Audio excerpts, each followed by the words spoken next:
This is Markin Out. Pro Wrestling Talk by Pro Wrestling fans. We marking out, y'all. Follow on Twitter. Pro Wrestling Talk by Pro Wrestling fans. We marking out, y'all. Marking Out. Pro Wrestling Talk by Pro Wrestling fans. We marking out, y'all. Brennan likes fisting. Pro Wrestling Talk by Pro Wrestling fans. We marking out, y'all. We're marking out. Pro Wrestling Talk by Pro Wrestling fans. Welcome to Markin Out.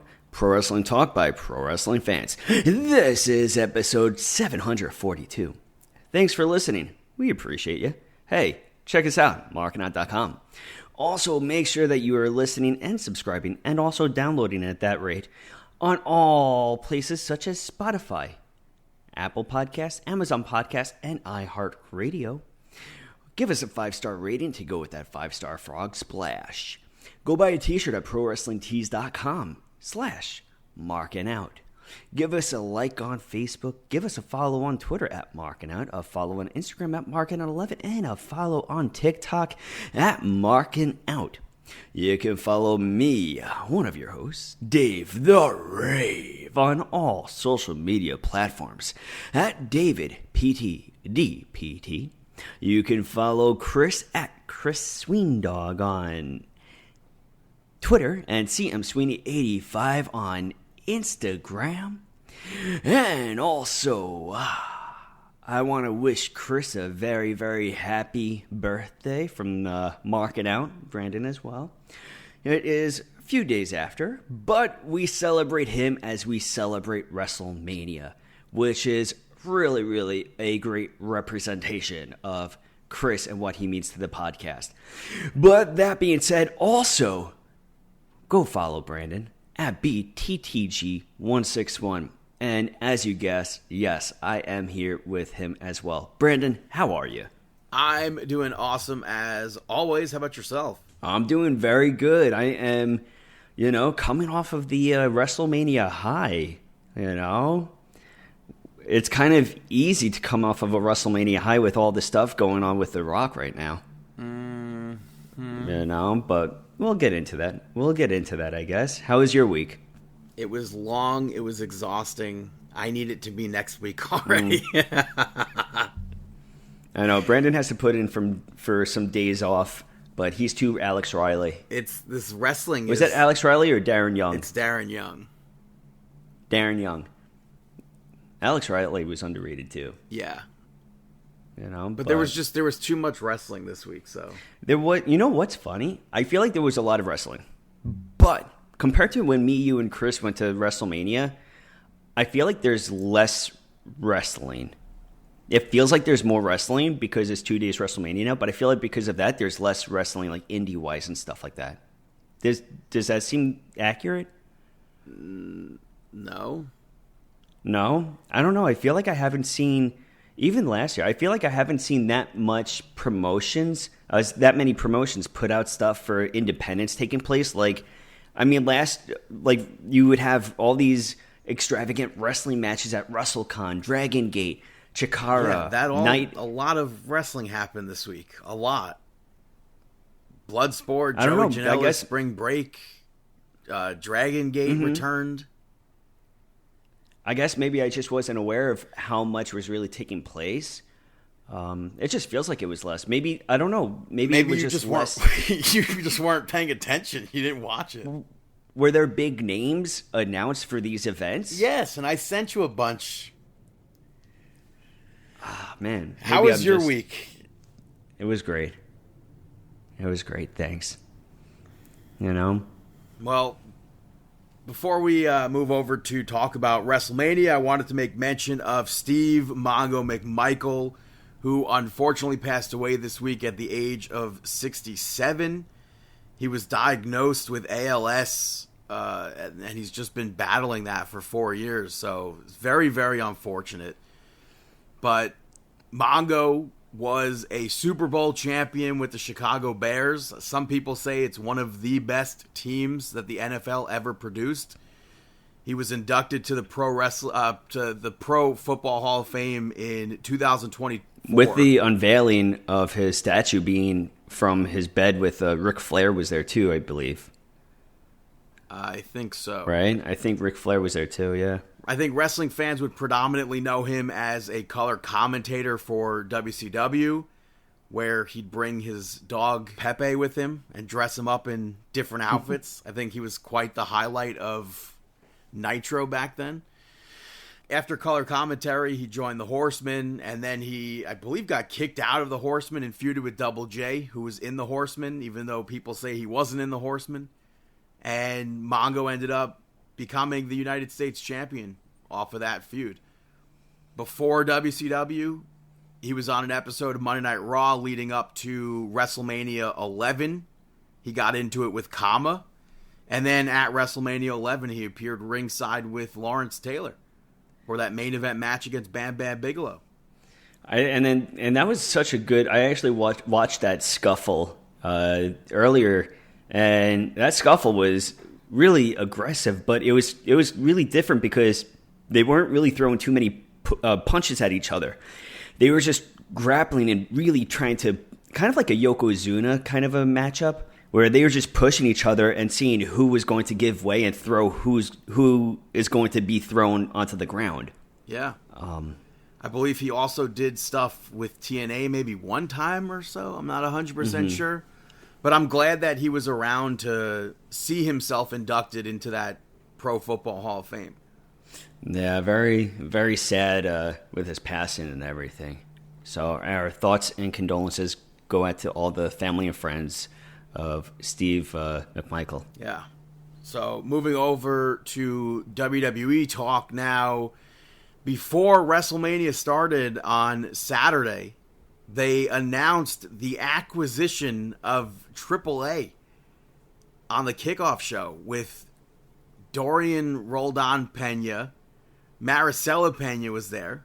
Alberto Fasa Cohen, who I don't know. He's like, I forget what they said he was. He's not with AAA, I don't believe. And then they had a bunch of like the lucha names from WWE with Vikingo. And then they announced Worlds Collide for June 7th in Los Angeles, same day as Money in the Bank. That was freaking crazy. That was something else. Seeing Definitely totally unexpected. Yeah, 100%. That was just like completely, for me, obviously, I'm a wrestling fan. I'm not a dirt sheet person. Completely out of left field. Oh, why? That was hoping, on the dirt sheets too? No, I don't think it. I don't think any of that leaked out. I think right before they announced it on the kickoff show, it was put out there that AAA was doing something with Worlds Collide this year. Mm-hmm. And I was like, "There's no way this is an actual shoot account." It was the shoot account. Was it the Wrestle Votes? Huh. and then they went and announced that. It was freaking. It's absolutely mind blowing to me. I really hope that means. And then there's like those reports that came out that they're going to be turning it into NXT Mexico. I really hope that doesn't happen. I hope it stays as AAA. Yeah. There's no point to change the name. Yeah, there really isn't. But I hope AAA finds its way into 2K26 because playing as like Psycho Clown, Vikingo, and all those luchadors and everything would be amazing. Yeah, and so it was just really cool to see all of them out there, and it was just so surreal, and it just really makes you think, I mean, what's next for WWE to, I guess, purchase? I mean, The Rock had that picture. There has to be something going on with that New Japan thing. Maybe not. Who knows? Rock's a worker. We found that out this week. Thanks, Rock. But moving to WrestleMania Night 1, Las Vegas, Nevada, Allegiant Stadium. Dana White narrated the opening video package for WrestleMania. Did you think it was Dana White right away, or did you not even... I was just about to ask, who did you think it was? As soon as he started, I'm like, what does Bubba Ray Dudley have anything to do with Las Vegas? That's funny. Who did you think? Did you think Bubba also? Or? When it first started, I thought it was Heyman. But then when it kept going, did you think it was Bubba or no? I didn't think Bubba. So, but I didn't think Dana White. Dana White found out that maybe he doesn't belong in pro wrestling via the fans. The fans hate him, I guess. Yeah, he is not liked at all. It was a nice video package, though, and I think the biggest miss from this WrestleMania being in Las Vegas and them not having anybody associated, like, obviously Dana White's associated with Las Vegas, Wayne Newton. Big Wayne's definitely available.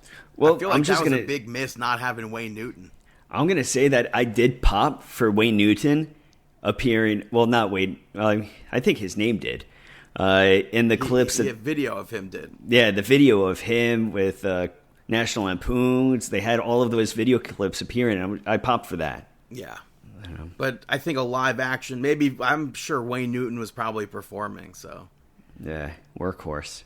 And then Jelly Roll saying, God bless America, he killed it. And then obviously Triple H came out to welcome everybody to WrestleMania. That stage that they had was... When they first showed it off, I will say I was underwhelmed by the stage. But once you see it, like, in action, and the fact that there's seats on the stage in 2 tiers, I think that was one of the craziest stages that they ever had for WrestleMania. That really was wild. Just to see people sitting up there, it was very cool. Yeah.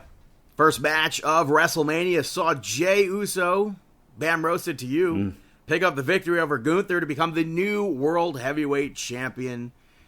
Jey Uso had a DJ play him out. I thought that was like, I was like, what the hell? Yeah, that was like that. That was so random. The Raiderettes were with him. I thought that was interesting to have. I get it. As far as this match goes, it was a slow start for me. The fans were eating like every second of it up, but for me, it was a slow start. What do you think about the start of the matchup? I feel like the start of the matchup wasn't aggressive enough. Like I liked early on, you had Jey hit a spear and then Gunther hit a powerbomb, and both of them got out of it. And then Jey hit another one. He hit that Uso splash. Gunther kicks out of that. And Gunther tried to walk out with that championship. I thought we were going to see Jimmy come out and be like, no. But Jey goes to dive out onto Gunther while Gunther had that championship. The ref gets out of the way. Gunther hits him with that title. And then splash Jey Uso. I'm like, oh, well, there's WrestleMania. But Jey Uso kicked out of that. He locked Jey in the sleeper. Jey gets to the ropes. Later on, Gunther went to powerbomb Jey Uso, and Jey countered that, hit his own powerbomb. And then he hit him with some super kicks. He hit a spear. He hit 3 Uso splashes. And Jey locked Gunther in that sleeper hold. Almost instantly, Gunther taps out. Okay. Which is not what we've seen very similar stuff with Gunther tapping out very quickly before. All right. And now Gunther is only 51-4. So what's your take on all of this? It was very unexpected. But I don't care about we've literally seen Gunther. It's a characteristic of his character. I wish that right off the bat that it was more aggressive. I mean, Jey Uso just watched Gunther beat the crap out of his brother, bloodying him up and everything, and I feel like he didn't get the receipt on that. I didn't see that aggression from Jey Uso that he's just watched Gunther just brutally beat up his brother. That's one thing. Also, the other thing is that tap out from Gunther. It was very unexpected, but I thought that Gunther, this is his title reign. This is his championship. The title was on the line. I don't get why he tapped so fast. And I also don't think that he should have submitted. It's a characteristic. He literally did the same thing for Ilya Dragunov. I think that's how Ilya won the NXT UK championship, if I'm not mistaken. I don't know. I feel like he should have passed out. If not, did they ever give explanations to it? I don't think so. I'd want him to be... Because then this wouldn't be a hot topic if there was an explanation. That's the thing. I want him to be like, hey, I couldn't breathe. So before passing out, I'm not going to give him that justification. I know I'm confident enough I'm going to get my championship back. So... But that's something we could fill in for ourselves. Unlike if you look at something with AEW, Jon Moxley passes out literally in 2 seconds, and that's how the Ops won the championships. I thought that was goofy. Yeah, I don't know. I don't like that ending. I don't like that ending. But I Jimmy also Uso don't came like. out I to don't. celebrate I also new don't like champion. that Jimmy was out there too much. What do you mean? He came out after to celebrate. Yeah, I said celebrate. I know, but when did he get beaten up? Was that? I think WrestleMania you can come out and celebrate. Yeah. All right. Well, next up we had the New Day pick up the victory over War Raiders to become the new tag team champions.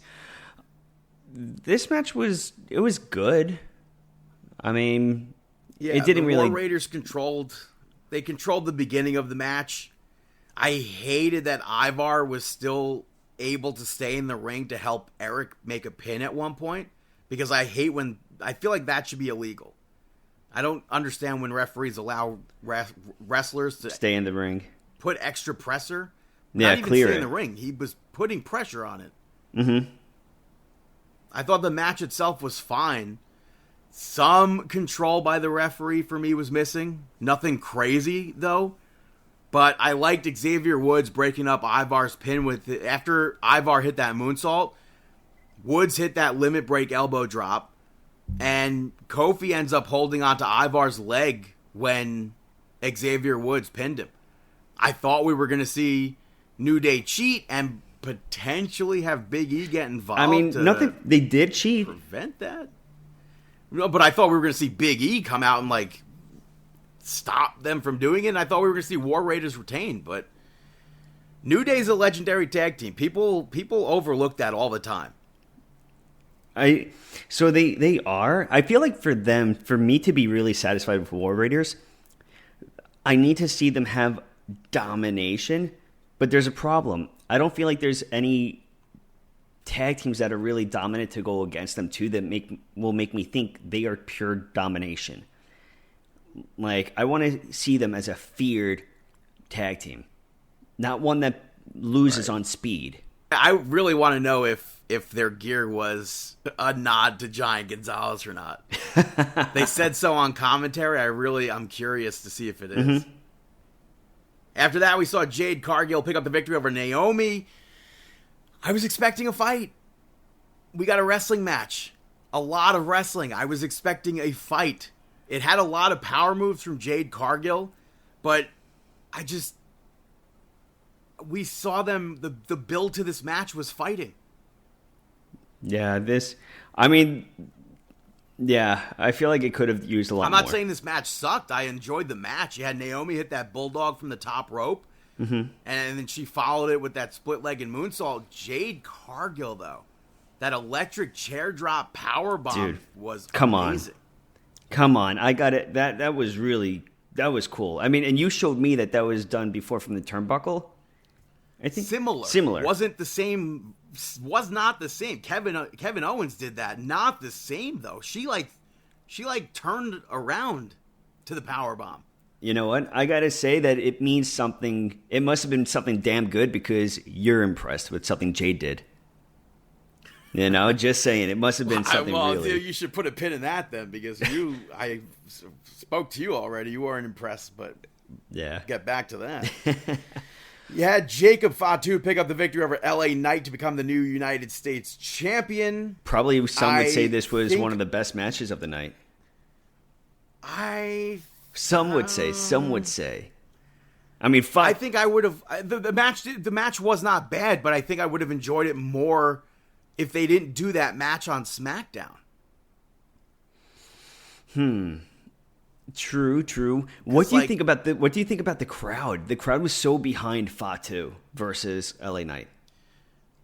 Yeah. And there were some good spots here too, where pretty early on Jacob Fatu countered the BFT, and they continued to go for a while after that. LA Knight tried it again, and Jacob Fatu got out of that, hit a bunch of running hip attacks. Mm-hmm. And when he went for that triple jump, double jump moonsault that he does, LA Knight hopped up. One of the moments, one of the highlights of WrestleMania, LA Knight hopped up and hit a BFT midair. And I thought that was a really cool counter to the moonsault. Yeah. But Jacob Fatu got to the ropes, hit the Samoan drop, from the middle rope, and then 2 double jump moonsaults to pick up the victory. And what was very crazy, LA Knight has been over for so long. Maybe they waited too long or something, but Fatu, he hit that first moonsault. The crowd wanted him to hit another one, and he did. And they wanted him to do more, and he did. Like, the crowd just wanting more damage to... Like, it was as if they forgot that LA Knight was their face. I think with Money in the Bank being in California, we could potentially see LA Knight win the briefcase there. Okay. That's a nice prediction. Nice prediction. Yeah. And then Haku came out to celebrate with Jacob Fatu. It was nice to see Haku back on a WrestleMania card. Yeah. Who's the follower of Fatu? I keep on forgetting. Like, what's the relation of Fatu to the Samoan dynasty again? Asterisk. Okay. Yeah, I always forget. Is there a relation? Like, Umaga is his uncle, right? Fatu. Whose uncle? Yeah. Okay. Because I always forget, and for some reason I want to think that Umaga is his dad. But I know that's Zilla is Umaga's son. But, all right, moving on to what others may say was probably the match of the night. I personally think it was really great, was El Grande Americano picking up the victory over Rey Fenix. This entire matchup went exactly as you thought it was going to be. It was high-flying. It was fun, entertaining. Rey Fenix looked like a superstar, and El Grande Americano, what can he not do? Yeah, so Rey Mysterio was unfortunately injured on SmackDown. And on the kickoff show, they announced that Rey Fenix will be replacing Rey Mysterio. Mm-hmm. El Grande Americano had a live mariachi band play him to the ring. He got into a spat before the match with Vikingo, and Vikingo kicked him. And then you go into this match, Americano hitting a reverse 450. That was nobody crazy. ever. I would have never told you Gable was going to do. Oh, sorry, Americano was going to be able to hit that 450 move. Yeah, that was great. And then to tie it back to SmackDown with his match with, I guess with Chad Gable's match to, well, no, because he did it on SmackDown. He shook the ropes on Rey Fenix. And then he loaded up his mask when the referee was distracted. Fenix ends up kicking the head of El Grande Americano. Well, I gotta say, that spot, I totally popped for it because, like, you knew that plate was gonna get brought into play at some point. But when he kicked him in the head, so he did the tight rope walking kick right into the head. It didn't even occur to me that he has this plate in there. But then Phoenix, you see him fall to the ground, grabbing his ankle and his foot, and I'm like, wait, everything okay? Like, for a minute, I was just like, oh, damn. Like, why is he selling it? Then I'm like, oh, he had the plate in there. I thought that was such a genius spot. And then Americano locked him in the ankle lock, which Fenix reversed. And then he went for a diving move and got hit with the loaded mask again. And then Americano hit a diving headbutt. Mm-hmm. And then Vikingo got in the ring and checked on Rey Fenix after. Why didn't they have him do Vikingo stuff to El Grande Americano? Yeah. That would have been huge for WrestleMania. I think the fans would have went bonkers. I don't know what we're going to see out of Vikingo with the Worlds Collide event, but if you've never seen Vikingo, then you need to strap in and get ready for that. Yeah, I mean, hey, I'm very happy for him. Especially, it's so weird to see. We'll talk about it with Night 2, but it was so weird to see people not sign. Well, I guess I don't know the contracts right now, but people that are not officially signed, right? Like people who officially not. Well, WWE owns Vikingo as part of AAA. Technically, but it's so weird to see somebody like him getting action in a WrestleMania match. It's like, because of the acquisition for AAA, is Kenny Omega a former champion in WWE now? Mm-hmm. Right? Crazy. I mean, the Jericho Appreciation Society, QT Marshall, they all got history in AAA, I think I think they're part of, if that belt history ever goes up on WWE.com, you can't just cut Kenny Omega out. I mean, I could see it up on WWE at some point, but it's not WWE. When they were champion, they can't say that they were WWE. They were a champion in WWE. No, but in WWE history. You can't. Like WCW history. Yes, 100. That's how that disagree. company works. You can say that you were a champion all the way back. You can say that you were a champion in AAA you'll history. say you were a champion in AAA, but now WWE has the right to say, "Oh, our former champion was Kenny Omega." I disagree. I don't see how they own the company. It doesn't work like that. Booker T is not a one-time WCW champion. I think he should have stopped at one time. I know that. He's a six-time WCW champion. Well, talking about numbers, let's get on to the next thing. Triple H. HBK coming out, making a grand entrance to announce the total number of people in attendance. Do you have that number? No, with the largest number possible on the card. It was 67 something. It was 124 something total. Yeah. Over 100,000. We could even cut on night 2, Stone Cold Steve Austin did it, and I figured he would have been the person to do it just for that pop. Mm-hmm. So it was nice to see both of them get those big entrances. Yeah. Next up, you had and Tiffany. then Triple H also had a big entrance for the Hall of Fame, but oh yeah, true. Which unfortunately Lex Luger wasn't out there for. You know? Yeah, I think he said that he was just too tired to go. Okay. You know, he did stand for a long time during that Hall of Fame speech. And he took a bump beforehand at the airport, fell out of the cab. Yeah, that's, you know, that's unfortunate. Like, I'm so happy to see Lex Luger getting his flowers, and I hate to say it, while he's with us, as opposed to so many other wrestlers that are no longer with us, and then they get the flowers. Like Earthquake. Huh? Earthquake, Vader, you know, so it's nice to see somebody that you know is deserving of something like this get it and be able to go up there and talk about it and know that they get inducted. So, but yeah. Moving on, next up, Tiffany Stratton. I mean, even sorry, not that it's wrestling related, just like we said at the beginning, like Mongo. Yeah, exactly. You know, but next up, you had Tiffany Stratton pick up the victory over Charlotte Flair to retain the championship, and I gotta say, I was surprised. What about you? No, because I said that from the damn start. It better be her, or else I'll be so pissed. So I'm beyond ecstatic that she retained the championship. She had a full mention of Mattel, mention of Barbie. She had a full Barbie entrance. I wouldn't be surprised. Like, how do you not? You get a whole entrance like that. How do you not do like a special Barbie of Tiffany Stratton? Is that in the works? You had the LeBron James Barbie for $75. You paying $75 for a LeBron Barbie? I wonder if they would do a Stratton one, if it would be $75 also. That's a crazy price.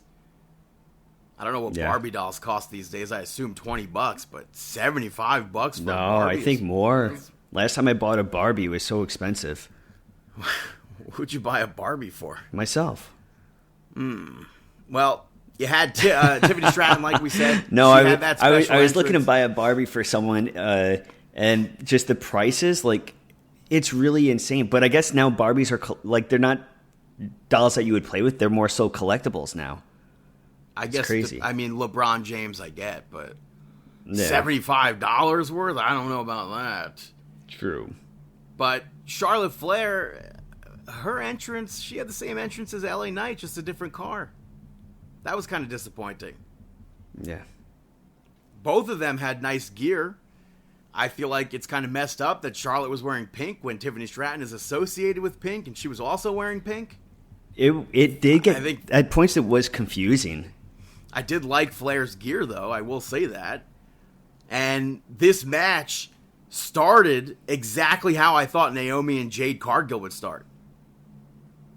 I thought the match, a lot of people were like, this match was the worst freaking match I've ever seen.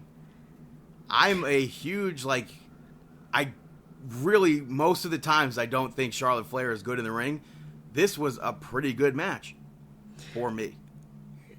And I'm going to take the other side of it. So at first when I texted you, I thought that the match was very sloppy, which I won't back out of. There were a few sloppy points in this match where it just took me out of it. But I think sometimes it just during like the fight. No. There was sloppy points. Like there was one where they went for a neck breaker and it looked sloppy. There was one in the corner spot that just didn't look good at all, where they were talking like they just weren't communicating. It was sloppy. But I did rewatch the match, and it wasn't as bad as what I initially thought it was. But there was still there were still some sloppy spots, but it was still enjoyable. I liked when Charlotte countered the Alabama Slam with a powerbomb. Yeah, that was cool. She went for a moonsault, and Tiffany Stratton kicked her off, and then ends up working on Charlotte's knee for the match. Yeah, that was incredible. That was a nice spot. Flair then starts working Tiffany's knee. She got the figure 4 locked in. I don't think she never hit the figure 8 in this match, right? No, that was the only part where she hit the figure 4. Yeah, never Stratton, figure 8. She got out of it by just pounding on Charlotte's knee there. Yeah. And then Flair, this is kind of, I feel like that's a stupid thing to do. When Tiffany Stratton went for the PME, Flair put her knees up. It kind of like works backwards for your knees, no? Yeah. And then she went for a moonsault. Tiffany Stratton got up. Flair, you must have been talking about the natural selection part because I feel like that might have been like an off spot there. No, not that spot. Not even thinking that one. And I thought after the natural selection that was about to be it from the middle rope, and I was going to be so pissed. But Charlotte, the match goes on. She speared the turnbuckle, and Stratton hit the Alabama Slam into the I don't know if it was the turnbuckle or the ring post, but she then hits that rolling senton. She hits the PME. She wins the match. If this main event didn't pick up the way it picked up, I would have said that was the best match of the night. Wow. Yeah. I wouldn't agree with that, but that's okay. Main event saw Seth freaking Rollins pick up the victory over CM Punk and Roman Reigns. Seth Rollins had a cool entrance where he came out in all black and had a flamethrower with him. And then the lights went out, completely blacked out. And when they came back on, he was in all white. So I do have to say, I did not like at the entrance the production. So there was one. So when he initially had the flamethrower and started utilizing it, the camera, it was super zoomed up underneath him and looking at his face. There were weird camera angles for that. Yeah, like they weren't even showing him lighting the WrestleMania sign above. Like I feel like that would have been a perfect like. Wait, I didn't even realize that was a thing, part of the entrance. Yeah, like I feel like that would have been perfect if they were just zoomed out, just looking at the entrance and just show me him there with the flamethrower going across the WrestleMania sign. That would have made sense to me. I have to rewatch that entrance now. Yeah, I didn't even pick up on that. Yeah, that was just frustrating for me, but yeah. So, and then like you said, the lights went out. Yeah. I was going to say Roman's entrance where he had the Trons of really the Samoan dynasty except for The Rock. Mm-hmm. Which is weird. It went all the way back to High Chief Peter Maivia. It went to the Wild Samoans. You had Umaga, Rikishi. Literally anybody you could think of. I popped for Yokozuna. Yeah, I'm such a Yokozuna mark. And then the intro video for CM Punk I thought was cool, leading into basically a repeat of WrestleMania 29. You had Living Color live playing him out. Mm-hmm. WrestleMania 29 was his last entrance with Paul Heyman. He had the exact same entrance. So I thought that was a pretty cool thing. That was his last WrestleMania.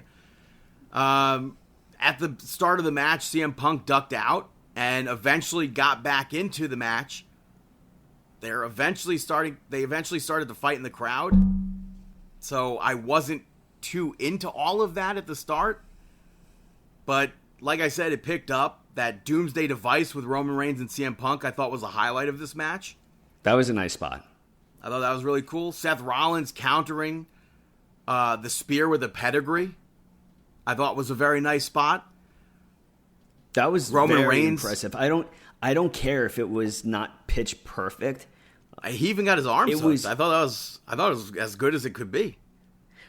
Well, I mean, he didn't underhook both arms. He did though. No. From If you my look at memory, he did. No, the right arm he didn't hook. He didn't get the hook in time. He got Roman Reigns' right arm, left arm hooked, but not the right one. But even still, he still was able to pin his head between the knees, and it still looked great. Yeah, we saw. It was still fantastic. We saw Roman you had that Reigns. one. I was gonna say Roman speared Seth Rollins, and then CM Punk hit the GTS on Roman. I thought that was a nice little combo. Yeah, he And then almost of course, had a Seth shield Rollins, spot. Yeah, Seth tried to team with Roman Reigns to take CM Punk out. Roman Reigns was torn on it, and then finally he teases doing that shield powerbomb with Seth Rollins, but he instead, what did he do? He powerbombed Seth Rollins. Yeah, so Right? they were about to he do hit it. Seth Rollins Yeah, and then he did hit the him. powerbomb by himself to CM Punk through the table. Yeah, and then he hit him with a powerbomb through the other table, I believe. Yeah. And then he speared Seth Rollins. Roman Reigns tried to choke CM Punk out, and Punk reversed was that the part about Mox, or was it right before that? I don't. I think it was after that. I'm not 100% sure. I don't like during that part. I forgot what he said about Mox, but you had that Mox drop, name drop, and it was just like, whoa, Dean Ambrose was dropped on SmackDown. that's just crazy. But very cool. But yeah, so Seth Rollins ends up locking CM Punk in a sharpshooter. Roman Reigns locked Seth Rollins in that choke, which was reversed and then reversed back into it. That was like a lot of that stuff. You didn't know what was going to be the end of this match. And CM Punk stopped Roman Reigns. He hit the GTS on Seth Rollins. Hit another one on Seth Rollins. Roman comes out of nowhere, I feel like, and speared CM Punk. And then Seth did the stomp to Roman. Paul Heyman grabs the chair. And I thought he was going to do one of the things where he just like slid it across the ring and like make it look like a mistake where he just gets the chair to Seth Rollins. Mm-hmm. But he gets the chair to CM Punk. And which even after Roman Reigns asked for the chair, he gave it to CM Punk. And he gets into the ring. He low blows CM Punk. Hands the chair to Roman Reigns, and Roman goes to use it, and then eats a low blow as well, where Paul Heyman gets his hand stuck between Roman's legs. Yeah. And then, I mean, the rest is history. He gave the chair to Seth Rollins. Yeah, just crazy. So much taking place, so much betrayal in that entire ending. But yeah, Seth Rollins is a Paul Heyman person.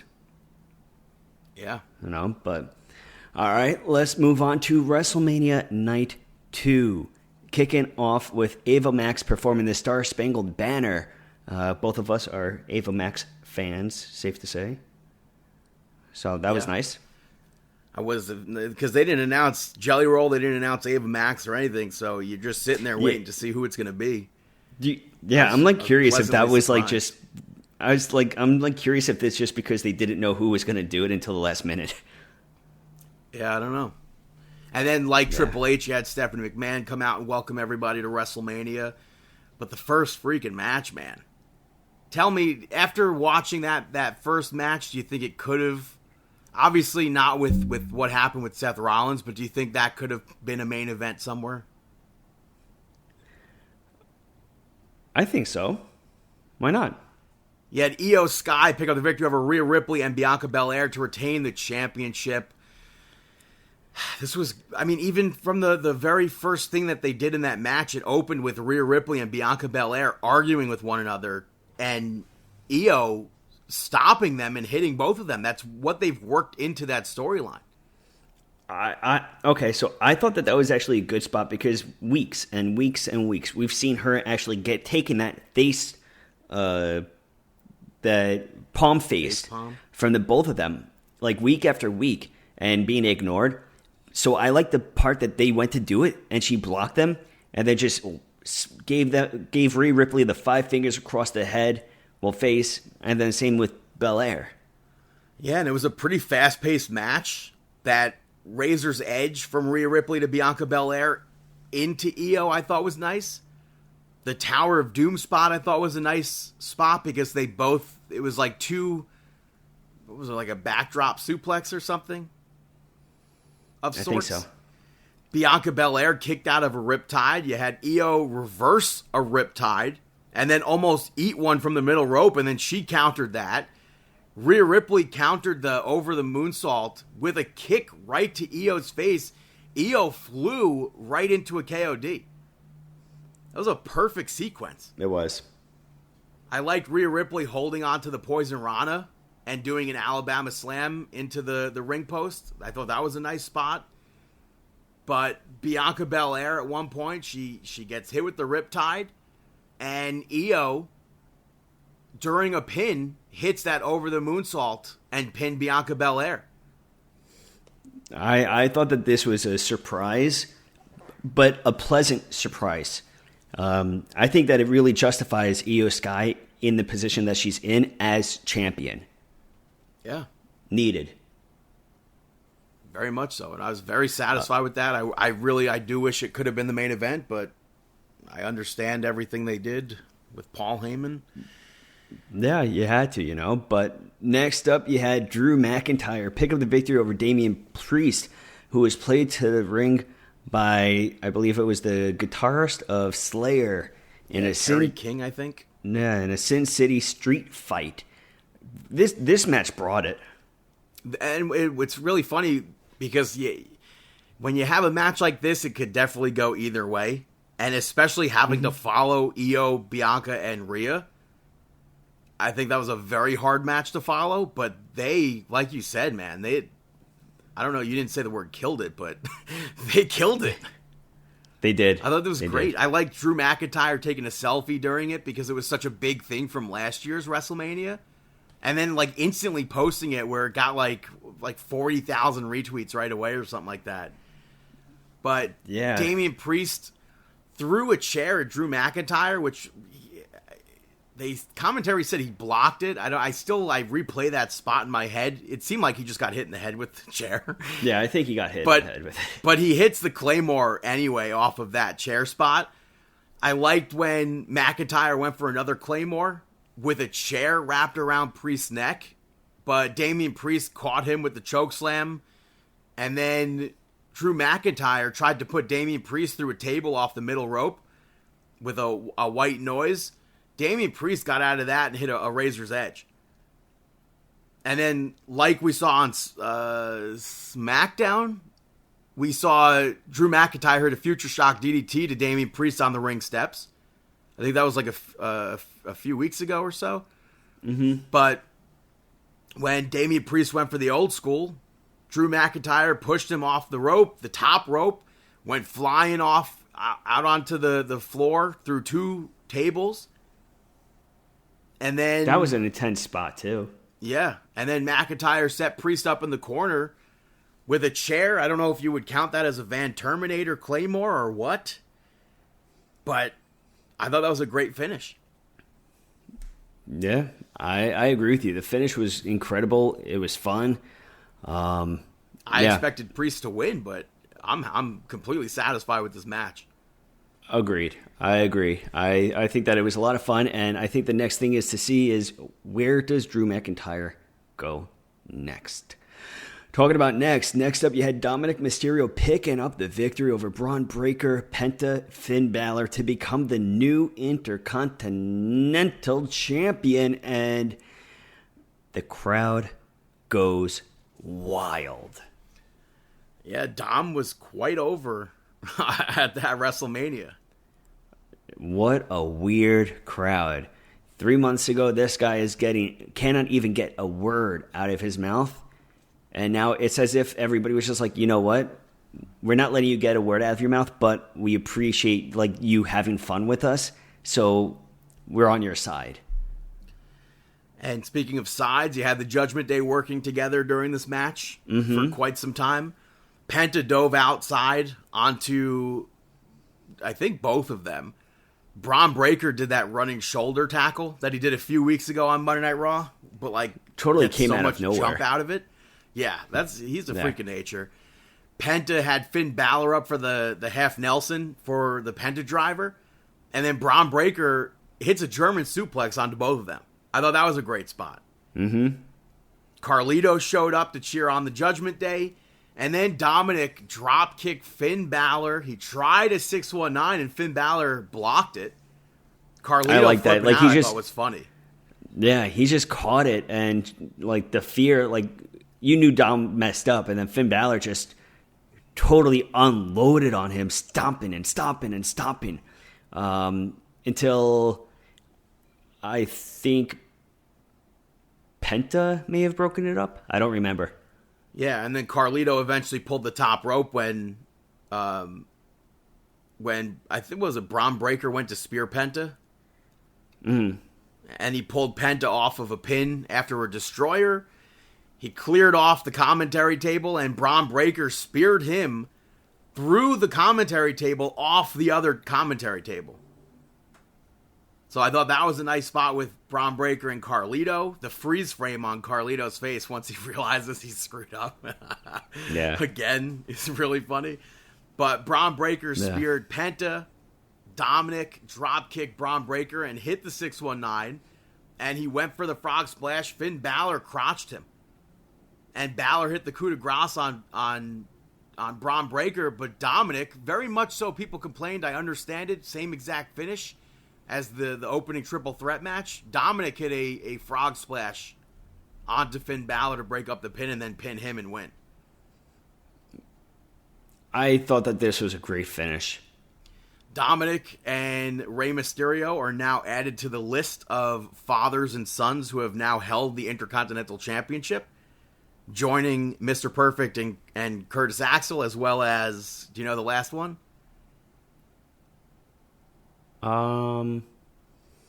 New champion? Which champion? I said new Which champion. I mean, certainly John Cena doesn't have he does have a father in the business, but it's Jey Uso and Rikishi. Oh. Gotcha. Did you see the video from backstage after Dom won of him taunting Scott Steiner with the title? No. I thought that was really funny. I did see a video of what's his face of Liv Morgan and Gonzalez backstage celebrating him winning, which is pretty cool. I was gonna say I was thinking of Braun Breaker as a champion. Oh, yeah, no, his father never held that title. But moving on to who could be Randy Orton's opponent. We didn't even mention that on the predictions last week. I guess we kind of forgot to. True. But, yeah, Randy Orton got on the mic. First of all, though. Yeah. Uh-huh. I got to say, I popped for Randy Orton's gear, matching his 2002 color scheme. I was a big fan of that. But, like you were going to say, Randy Orton cut a promo. Yeah, cut a promo, pretty much calling out everybody and everything like that. And everything dies down, and then say his name, and he appears. The crowd erupts. Joe Hendry is standing there as the doors open up to reveal him. He does his turnaround perfect. The camera got everything perfectly with him. Unlike in the past where I think they missed it, but this one they nailed it. And you gotta, like, the crowd right away they popped huge. And I gotta say, looking at Joe Hendry's face, you couldn't, like, I guess the same thing with Dominic. You know, when Dominic got cued to run back down to the ring. He ran back, yeah. Yeah, so, like, Dominic was leaving, and then I saw a video of the production guy saying, like, go back down.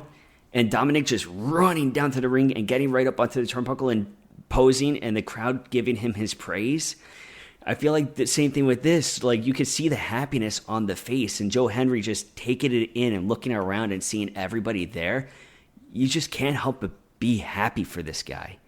And it's such, he got himself over so organically and like it was a huge pop when he showed up on NXT. Obviously, it was a huge pop when he showed up at the Royal Rumble. It's just like things you don't expect, and then you have 60,000+ people at WrestleMania, the biggest event in sports entertainment. I thought that was incredible. It was amazing seeing the TNA champion wrestling at WrestleMania. That's insane. Unheard of. Seeing Joe Hendry reverse an RKO at one point is insane. Yeah. I thought it was, and it was only like a 3-minute match or so. He did his pose and got rocked with an RKO to lose. But Randy Orton. Randy Orton did sell for him. Yeah. Even before we get to 100%. the end of it. I mean, he let him reverse an RKO. No. But Joe Hendry actually got some offense in there, too. He knocked him to the ground. Yeah. Like, dude, Randy Orton sold for Joe Hendry. That is huge. Randy Orton, easy first ballot, Hall of Famer, whatever a first ballot is in pro wrestling. But him taking that bump for Joe Hendry, I think is so huge. I did pop for when he went for this choke slam, and Randy Orton just looked at him and gave him a face and raked him in the eyes, or did the eye poke. Yeah. But yeah, like you mentioned, after he hit the RKO, he picks him up to help him and soak in a WrestleMania moment of sort. And then he drops him with another RKO. And then Randy Orton finishes. The last thing we see from WrestleMania from that segment, Randy Orton does the Joe Hendry pose and then does his own pose.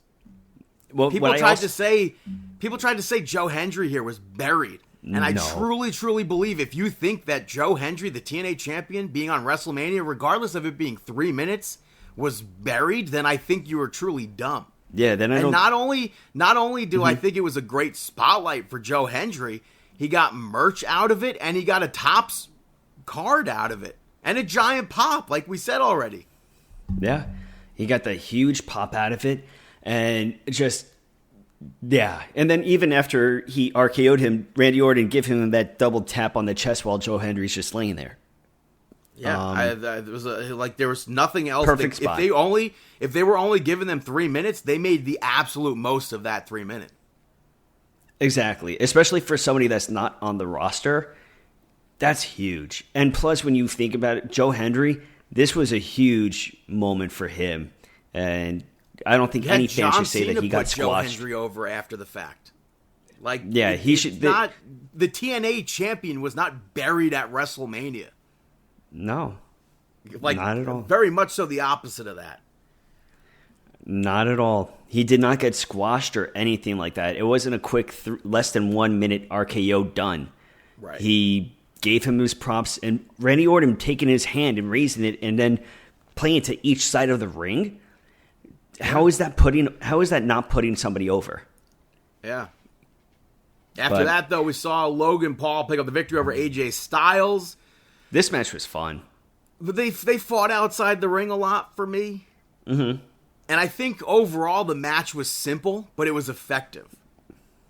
Mm-hmm. They had a lot of good reversals. I liked Logan's counter for the Styles Clash, where he held. I like Logan's entrance. I like Logan's entrance too. Oh yeah, he caught the drone midair. Yeah, that was cool. That gave us, I think, our first look at those seats that we dreamed to be in at some point. Was it our first? I think so. Maybe it might have been. I think it was the first overview of us actually seeing how it was done. I don't even when you actually talk about it, I don't think I would want to sit there. I don't know. I'd have to be there and see it. Yeah. I don't know how. I mean, I've sat near the stage where pyro goes off and it's super hot, so who knows? Exactly. They said night 2 was hotter inside the stadium than night 1 was, so. Yeah, But yeah, Logan Paul ends up hitting AJ Styles with the Styles Clash, and AJ rolled him through to hit one of his own. I thought that was a nice sequence. And I didn't expect to see Karrion Kross make an appearance. Yeah, one of Logan's friends showed up to try to give Logan Paul the brass knucks. Karrion Kross showed up. I popped big time for that. Yeah. and he took the brass knucks. He tried to give them to AJ Styles to use. AJ Styles took them and threw them down. And then he punched Cross, and he went for that phenomenal forearm, only to have Logan Paul duck that, knock him with that fist, and then hit the pulverizer. Yeah. On Monday Night Raw, AJ Styles did an interview. Karrion Kross showed up to yell at him. And AJ's like, I'm never going back to where I was a year ago. I hated that version of myself. And he told Karrion Kross, if you think this is a problem, you go solve it yourself. Mm-hmm. I think before we see Karrion Kross versus Logan Paul, we would probably see at Backlash AJ Styles versus Karrion Kross. Yeah, and Karrion Kross, I think he had a great weekend too. I mean, he's going viral with all of his clips, which we may talk about at another point in the show. Yeah. You know. After that, new tag team champions. Bayley was taken out on the pre-show?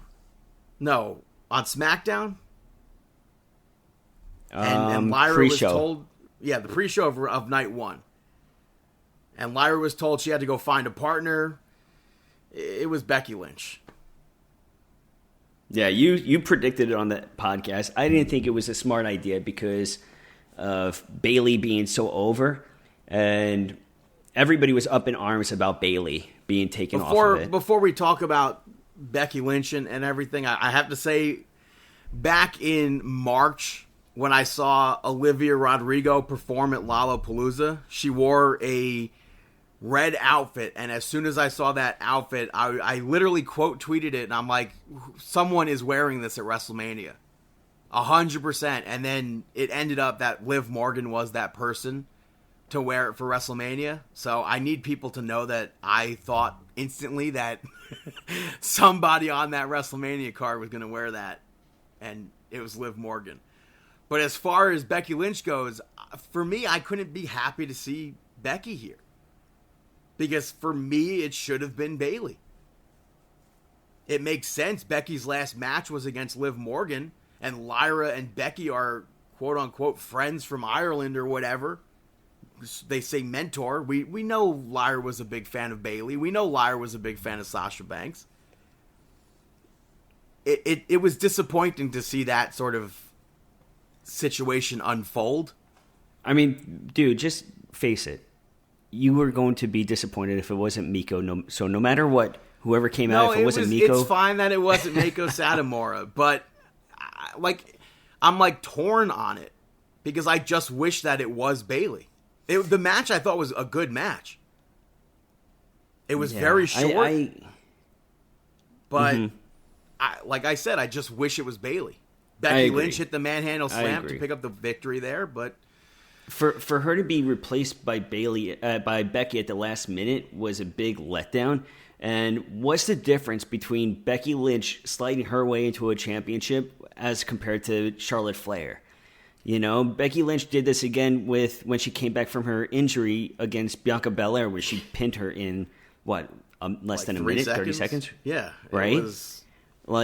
Fans, you got to make up your mind. Are you against Charlotte Flair? Then you should probably be against Becky Lynch as well, because she's been handed.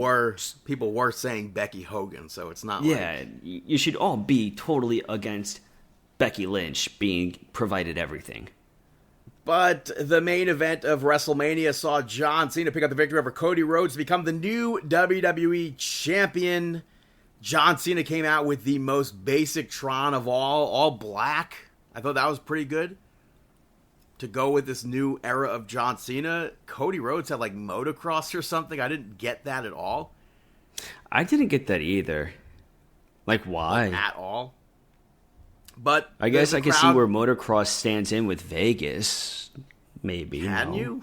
Is that a thing? Not at all. I don't get it. Why? I mean, if you came out with a backwards on a camel or something, then I'd understand it. But yeah.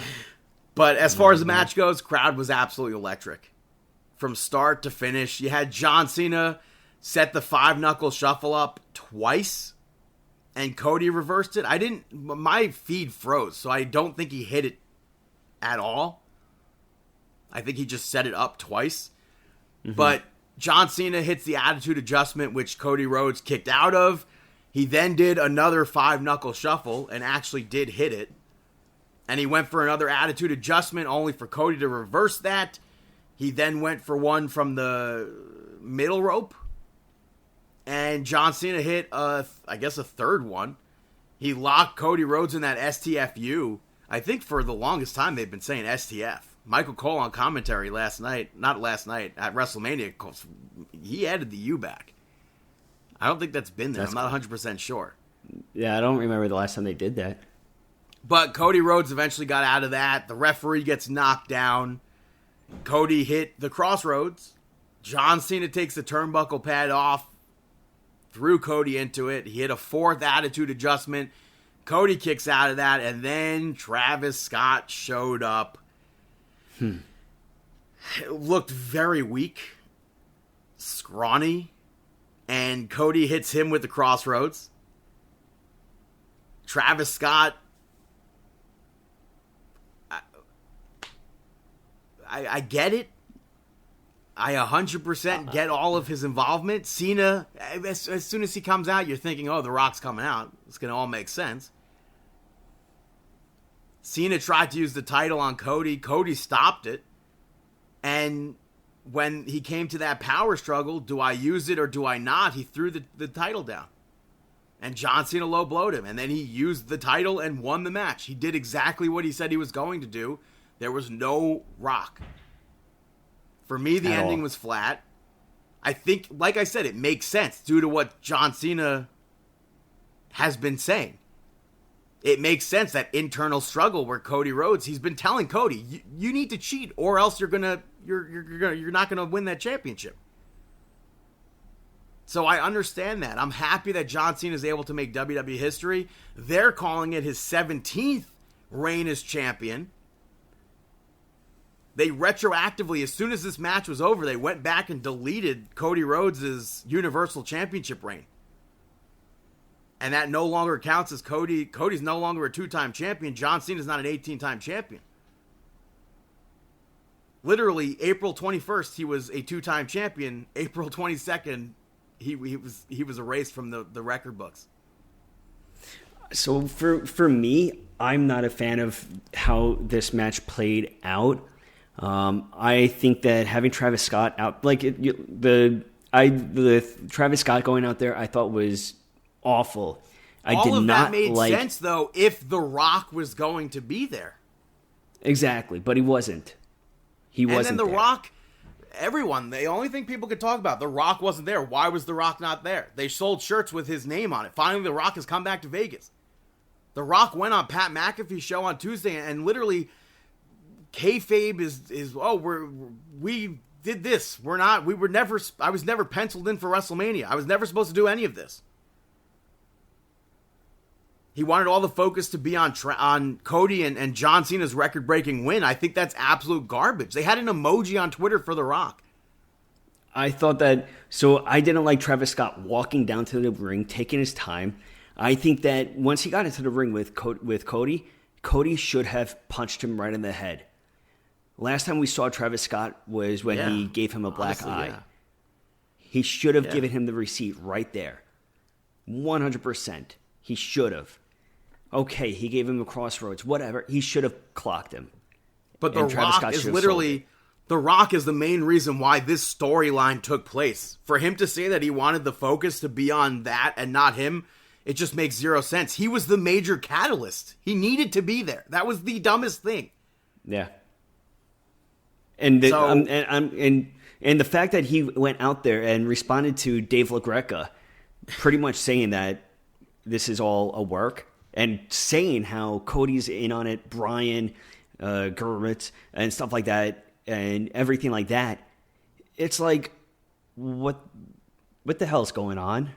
And then, like you said, how he said that made it worse. He was only at Elimination Chamber to sell tickets. Like crappy, which it makes no sense. That's he's the main focus, the main catalyst of this storyline. So, as much as I like The Rock, that was garbage.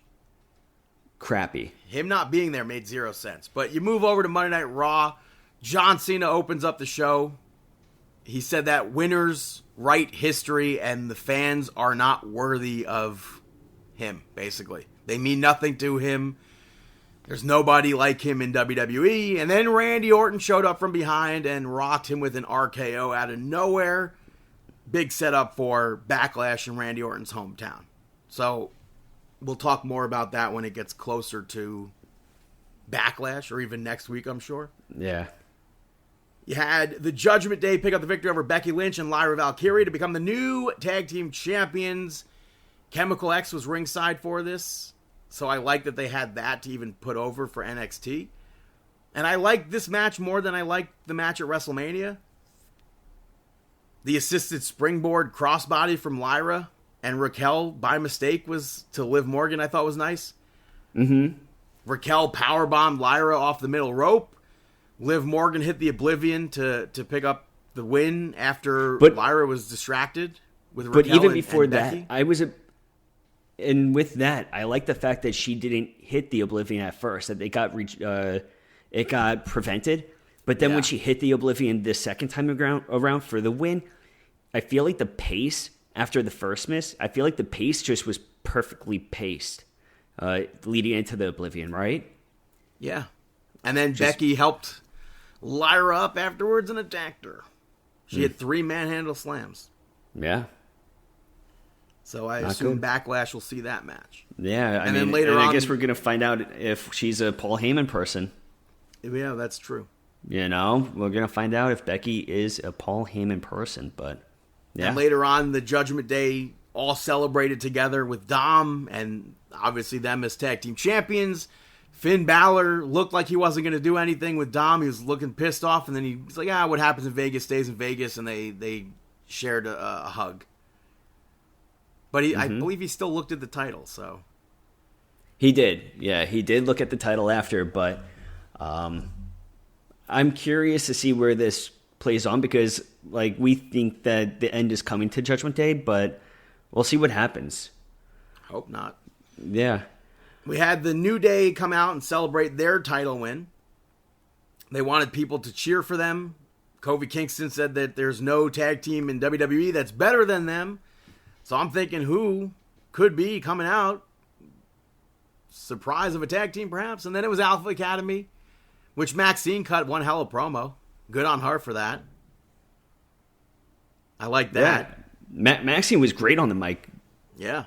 She said the last time that they faced New Day lost in 60 seconds. And then told New Day to put their titles on the line. Xavier Woods said no, and then Maxine kind of goaded them into saying yes, and the lights go out, and in walks Rusev. Huge pop for his return, and then he went into the ring and took out Alpha Academy.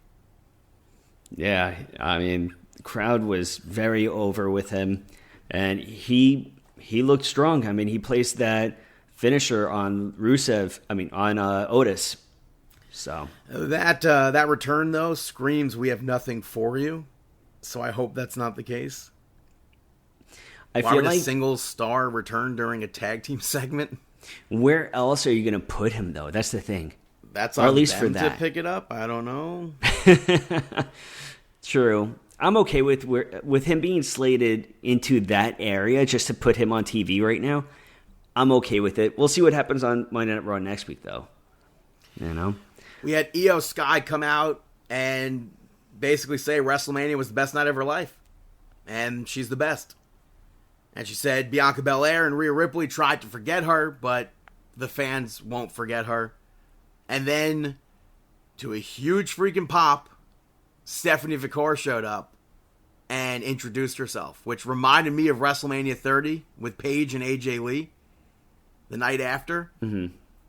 But she said she wanted to show respect to Io, but she also wants to fight the best, and Io accepted a match right then and there. Adam Pearce comes out to a sea of boos, and he asked Las Vegas if they wanted the match. He goes, well, I want it too, and then everybody turned around and cheered him. I thought that was a really funny 180.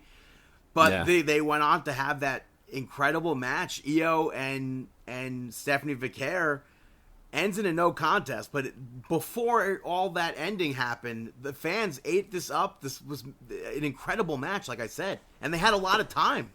It was like, for me, outside of the ending, it was a perfect match. Yeah, even with that no contest. I'm okay with the no contest. Both of them came out looking very strong in this. You had Roxanne Perez show up to attack Io. Julia showed up to attack Stephanie. And then they switched, and Rhea Ripley ran out to make the save. Yeah. So, I thought that was a very well done segment. Good showcase for both of them there. I agree. Next up, you had your champion, Jey Uso, with a great celebration. The crowd, they're still supportive of him.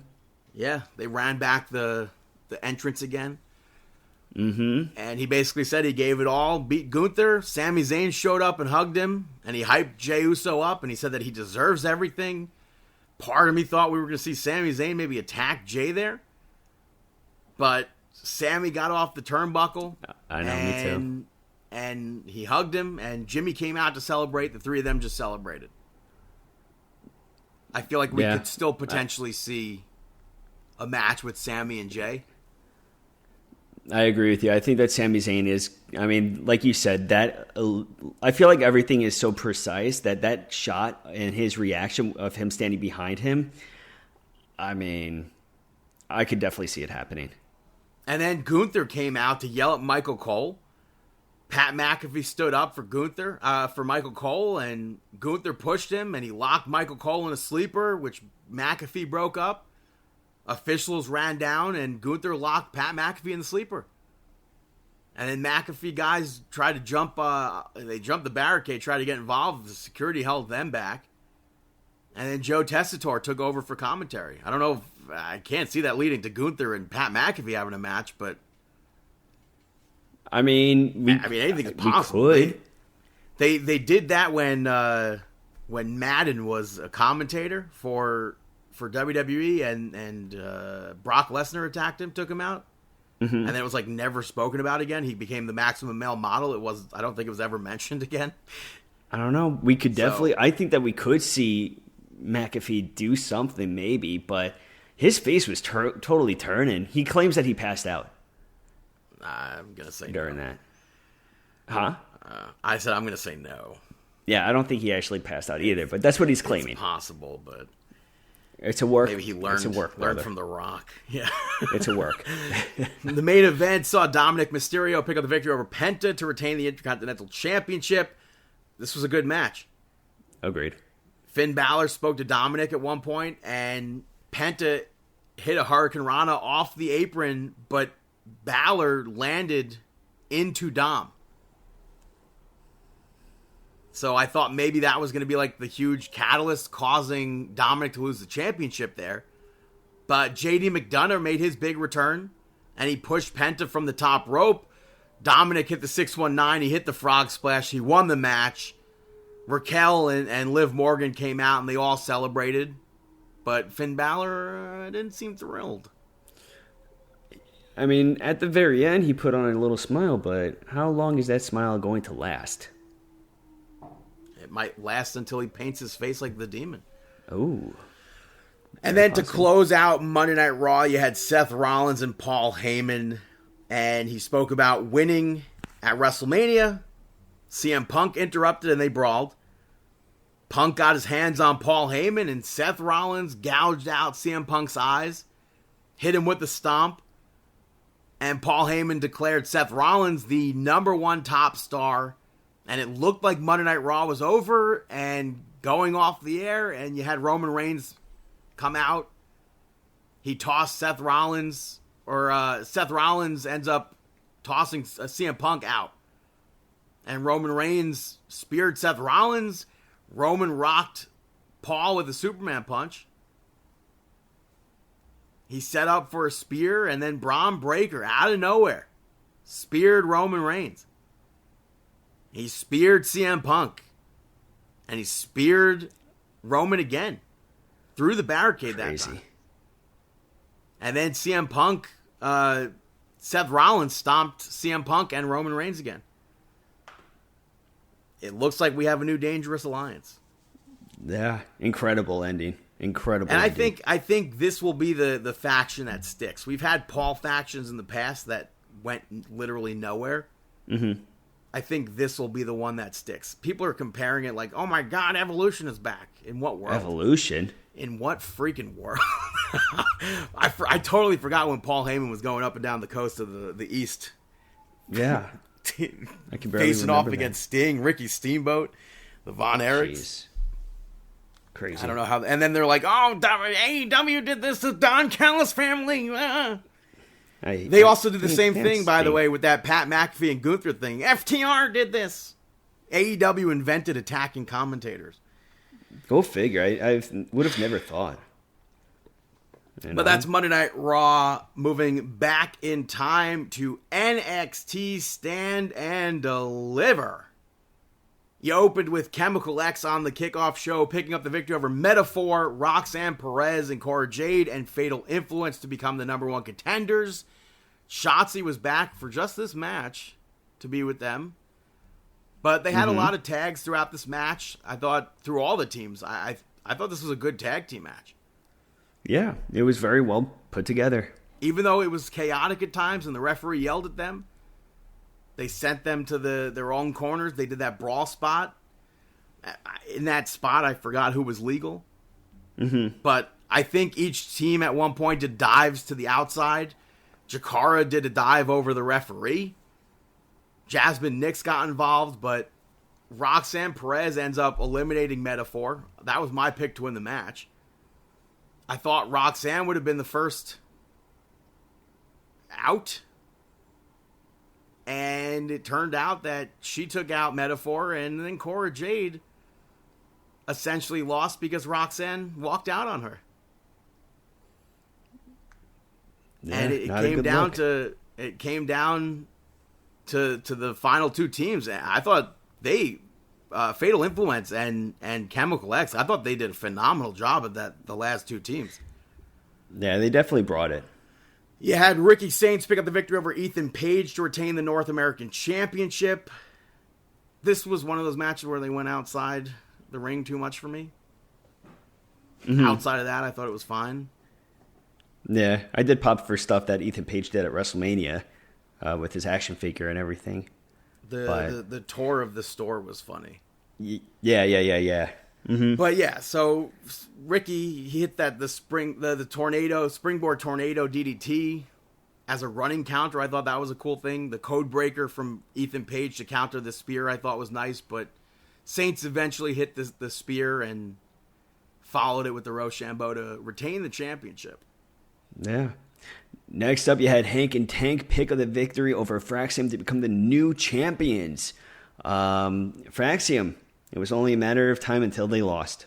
Both teams, I got to say, worked well together in this. Yeah. With Nathan Fraser, by That's the way, for sure. showing off tremendous speed. Mm-hmm. The Fisherman's Spinebuster from Tank I thought was really nice. I like the Flapjack Splash that Tank did to Hank to do it like a double team move there. Mm-hmm. They had some good false finishes. And ultimately, I would have preferred for Fraxium to retain the championships, but because I truly believe they're one of the best current teams, or not one of, they are the best current tag team in WWE. So I was hoping for a bigger team to dethrone that reign, but who knows? Maybe this is them to get their call up. Yeah, and also kudos to Hank and Tank. They've been building this for weeks, so yeah, 100%. Hank and Tank with everything, with the running the gauntlet and everything to get in here. They've been doing great. Yeah. Backstage, you had Penn and Teller. That was a fun segment where Penn was interviewed and Lexus King interrupted, saying he doesn't believe in magic. And then Penn made the NXT Heritage Cup disappear, and Teller appeared in full Jey Uso yeet gear and started yeeting. And then on Tuesday, they aired a segment where they said they'd make it reappear, but Lexus King would have to defend it against a big mystery opponent. So they built up a big mystery opponent for Lexus King. We'll put a pin in that. I like by the way, the Las Vegas legends, Penn and Teller, I like the inclusion of them there on NXT.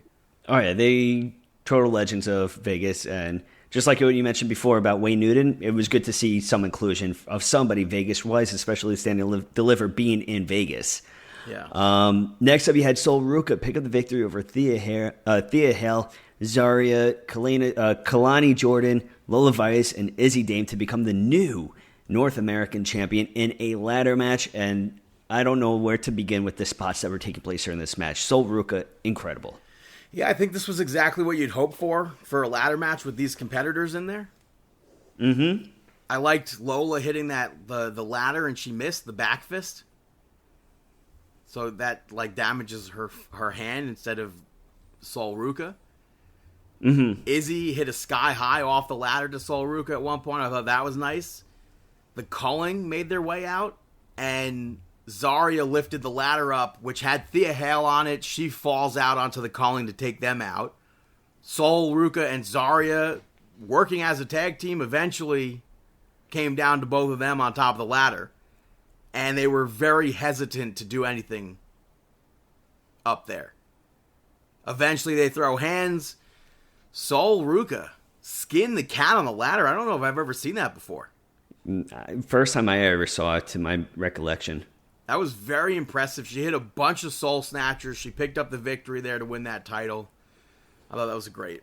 Yeah. After that, next up you had the Dark State pick up the victory over the D'Angelo family. I think that this is important for Dark State to pick up the victory, especially because this is their first matchup, and huge exclamation point as to we are here. But this was I guess an asterisk though.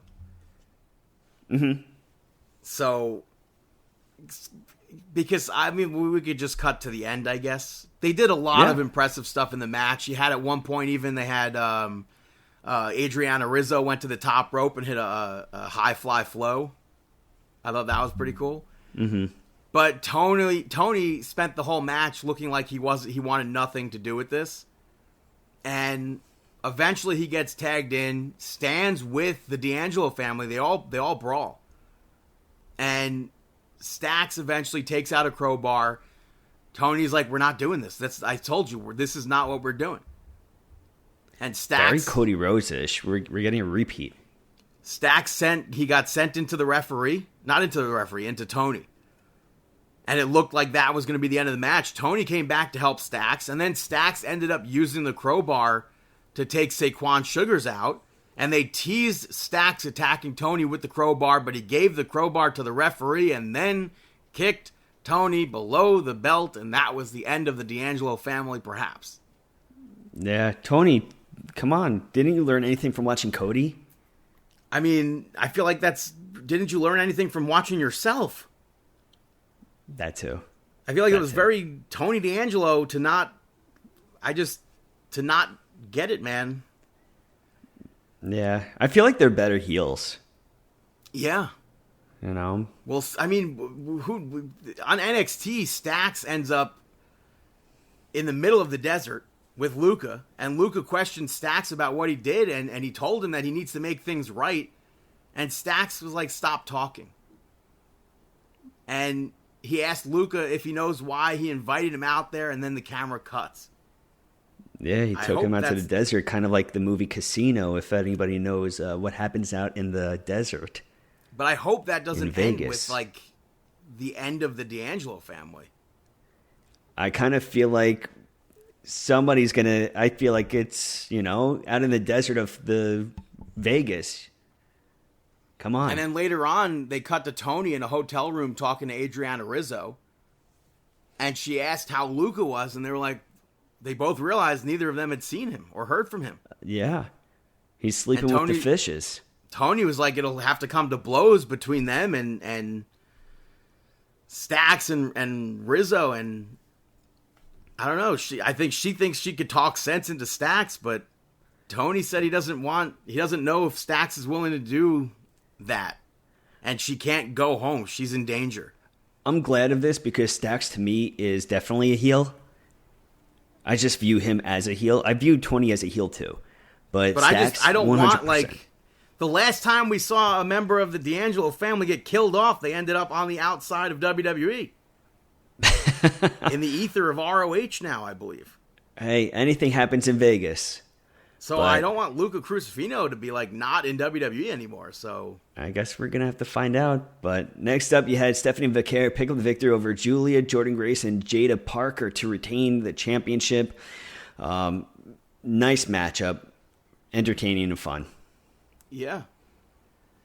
It was like, I mean, all the double team moved from Stephanie Vaquer and Julia, Incredible. I thought were nice. It didn't last long that the two of them tagged. No. The Doomsday double blockbuster from Jada Parker and Jordan Grace I thought was dope. Jada stacking all three opponents up at one point to hit the teardrop I thought was nice. The triple submission locked in at one point was a nice spot. But like you said, it was a good match.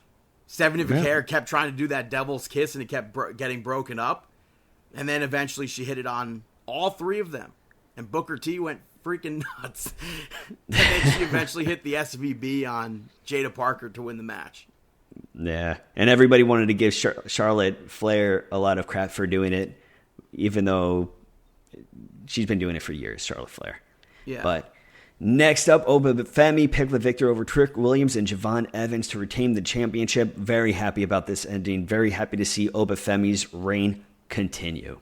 Yeah, and they did some incredible spots here. That spot where Oba scooped Trick up while Trick went to hit the move on Javon, I thought was insane. Mm-hmm. The car crash spot with Trick and Javon, I thought was certainly something. I feel like, I don't know if they tried to, like, in my mind, they made, like, because it wasn't the same setup, but like a Ricochet Logan Paul sort of thing. Uh-huh. It just, like, came out of nowhere where they, like, ran into each other. But, yeah, I thought this was a great main event for NXT, and I wish they didn't repeat the barricade spot because it didn't break. Yeah, true. But Gotta Trick let it hit go the sometimes. bookend. He hit the bookend on Oba through a table. He hit the Trick shot and took out the referee. Oba held onto the referee, and then the ref kicked Oba Femi off of him. I thought that was very interesting to make the count. But Oba Femi ended up hitting that powerbomb on Javon Evans to pick up that win. I was surprised. Yeah, awesome. Ultimately, no Dark State. I was thinking Trick was going to win with Dark State. I guess we might as well play it out and see if Trick Williams is still the leader with Dark State, but Oba Femi, the winner of this one. Yeah. Moving over to NXT, it kicked off with the Judgment Day picking up the victory over Chemical X to retain those tag team championships. No appearance from Shotzi. I thought that was very odd. She appeared at the event. What is it? Stand and Deliver, not here. Yeah, but it made out to the advantage of the Judgment Day with her not being there to help out her team Chemical X. But again, I don't know. Because I Judgment don't know Day if that would help retaining. I mean, the Judgment Day would be the ones needing the help. I don't see them being the team to cheat. So, but that was Liv Morgan's first match in NXT in 8 years. I thought that was pretty crazy. It's been a bit for Raquel too, but not 8 years. Yeah, that's a long time for Liv. Yeah, and I enjoyed the match. They had a lot of good tags back and forth in this, but Raquel hit that Tahana bomb and rolled Gigi. After she hit it, she like rolled her through so Liv could hit the Oblivion, and I thought that was like a really good ending to that match. I agree. I think that the end of this was just like their last one. I thought this one was just as smooth. I like it when it just goes right into the Oblivion. I think that the Oblivion is just it's a cool move to finish a match with. Yeah, and then especially because it could be out of nowhere. Which I have to say, I'm very thankful to 2K that when they finally figured out how to make that a finisher, like, good on them. Because for, I don't know how many games, it might have been just one game that it sat as just a springboard move because they couldn't get it to be a finisher. Why? I don't know. Something with the controls. But now there's, like, finishers literally from anywhere, so good on them. But later on, you had Sol Ruca and Zarya interviewed, and the Judgment Day interrupted that interview to, I guess, make fun of Zarya for not having a title. Meanwhile, Sol Ruca has 2 championships. I feel like they didn't mention it by name, but I feel like that might be the first time the Speed Championship was mentioned on TV. I'm not 100% sure. That's probably not accurate. No, I feel like they've mentioned it before. Maybe when it first like really got going with that's probably Ricochet not and stuff like that. They also, by the way, El Grande Americano, I think they're going to have him go all the way in the tournament to beat Dragon Lee for that championship. It's very possible. I think that would make sense. But as far as this interview, I would assume maybe this leads to a match with Sol Ruca and Zarya, but I don't know. Do we see the Judgment Day going back down to NXT? I mean, they can. I'm just Liv Morgan, yeah, they can. I mean, they are workhorses for this WrestleMania week, doing what they did Sunday, Monday, Tuesday. After that, we saw Ricky Saints, where he spoke about beating Ethan Page, and Lexis King interrupted. And he spoke about how he has a match coming up, and he called Ricky Saints delusional, told him to put the North American Championship on the line next week, one-on-one, no outside interference, nothing, and tried to sweeten the pot, saying he'll throw in the Heritage Cup as well, which Ricky Saints agreed to. And then we fast forward to the Heritage Cup on the line. Who's this big Penn and Teller mystery opponent for Lexis King? The return of Noam Dar. I mean, you called it. But at first, I thought it might be Hikuleu. And then I was like, wait a minute.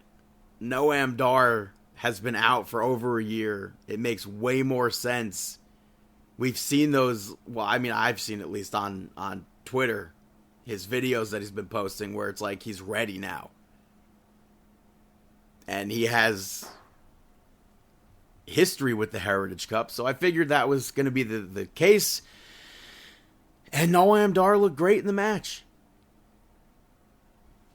Lexis King missed a swanton at one point, and Noam Dar hit like a spinning back fist, which Vic Joseph called the Nova Roller, but the Nova Roller is a running enziguri, so I don't know. And he didn't use that in the match, so I don't know if that's just going to be the new Nova Roller or what. I mean, when you're out for so long, you could come back and just switch it up. But for it to be the same name, I don't know. We have seen that in the past. I know Nikki Bella had the Rack Attack, although I don't know if they called that 2.0 or what. But I don't know. I would like to see Noam Dar bring back the rounds to the Heritage Cup. But I also want to know where Metaphor stands. I kind of don't. I don't know. I don't want to see Noam Dar champion for a while with this Heritage Cup. Just because we've seen it already. I don't know who else would take it from him, though. I guess we'll find out. But and then later on, you had Ricky Saints interviewed, and Ethan Page interrupted, and Lexis King ended up attacking Ricky Saints. Hey, Lexis King moving up in the rankings. Mm-hmm. Next up, Thea Hale picked up the victory over Fallon Henley. Solid match. Thea Hale continuing to make a case for her since her return. The setup for this was weird, kind of. Like earlier you had JC kind of rude to Fallon Henley and told her, she's like, maybe you should take Thea on. So that like kind of sets up that match, but JC and Jasmine Nix still showed up ringside for this. And at one point, JC accidentally kicked Fallon Henley. Jasmine Nix was serving as that distraction, and shortly after that, Thea Hale locked in that Kimura and picked up the victory. Yeah. So, like you said, solid. Good win for Thea Hale. Unrelated to Thea Hale, but like I'll mention it here because it used to be related to her. They aired a vignette of somebody walking with a briefcase backstage, and they opened the briefcase, and you see it's Andre Chase. He takes out a Chase U sweater, and with curse words, basically said they're back. So I thought that was a funny segment. I don't know what degree we'll get out of Chase U this run around. Mm-hmm. But I'm hoping it puts over a new class. I hope it doesn't turn out like the new class. where I know people don't like that version of Saved by the Bell. No, I don't think anybody ever did.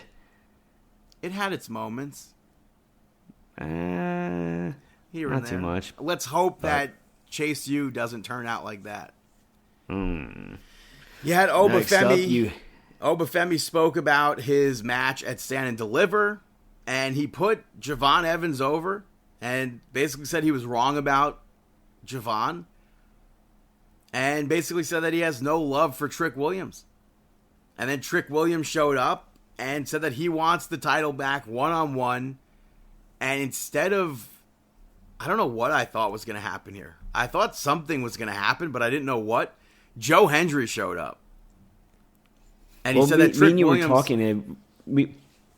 leading up to it, me and you were talking about how Oba needs some sort of a contender, because after everything that happened with his match against Moose, I feel like I don't want to say stale, because his matches are, like, he's an entertaining wrestler, but I don't feel like he's had somebody where, like with Moose, where you had to see this. And there's been, I don't know, for me, there's been a lack of a draw to it. But again, I don't think Joe Hendry is like the right person. But at the same time, like I was needing a surprise, and then Trick Williams showed up. I was like, ugh, not that. And then Joe Hendry came out, because I understand why they would do Trick and Obafemi like that, but I want, like you said, we need something like a big challenge for Obafemi. Yeah. So Joe Hendry coming out was definitely a big surprise, and I was happy to see that. Joe Hendry said that Trick Williams isn't the same person that he tagged with back in the fall. And he said that he's just not hungry. He's entitled. And he didn't win the title because he got in his own way. And Obafemi told Joe Hendry, basically, don't make the same mistake that Moose made. And Trick Williams got in between that. They threw him out of the ring. At Rebellion, we know that Joe Hendry's defending the championship against Frankie Kazarian and Ethan Page. So, I don't know when Joe Hendry fits in next. But I just do not want to see a triple threat match, please. But see, that's the thing, though. It wouldn't make sense for, like, in that sort of manner. That wouldn't make sense. I really don't think. Agree. I don't think we'll see Joe Hendry face Obafemi. I don't think we'll see that. But backstage, Trick Williams started trashing the whole backstage area.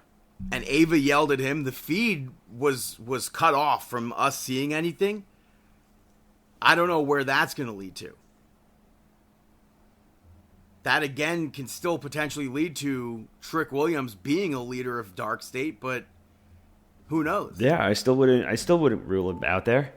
You saw Dark State pick up the victory over Javon Evans and Miles Bourne.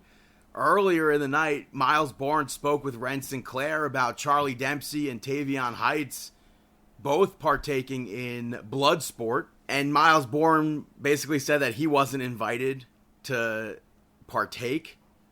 Dark State showed up to make fun of him. And then Javon Evans showed up and challenged them to a tag team match to back up Miles Bourne. You had No Quarter Catch Crew show up to watch this match. So I figured that maybe they would somehow caused Javon Evans to lose the match. But it was actually Miles Bourne who ate the pin, and Dempsey did not look so pleased with that. I don't need to see No Quarter Catch Crew breaking up. I say this on repeat. I didn't need to see the D'Angelo family break up. So I hope that doesn't lead to a breakup with No Quarter Catch Crew. I don't think that it would break up. I'm hoping. I don't think yet. Hoping not. Yeah. Main event of the evening, Stephanie Vaquer picking up the victory over Roxanne Perez to retain her championship. It was a good match between the both of them. Another good match, especially for Stephanie Vaquer, where, like, what an incredible WrestleMania week for her.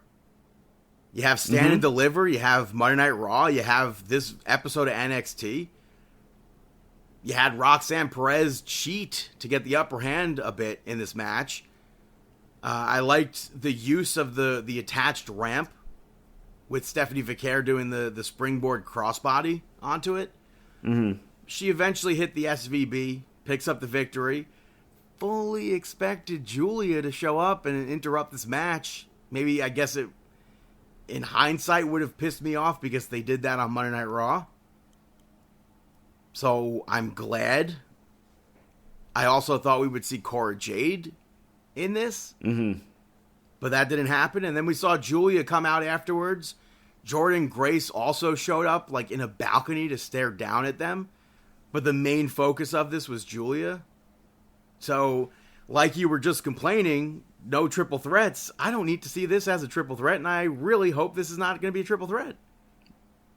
I know. I feel like right now with Jordynne Grace, Julia, Vicaire, somebody has to be called up at some point because they have too much talent down there where they're just throwing everybody into a multi-person tag team match now.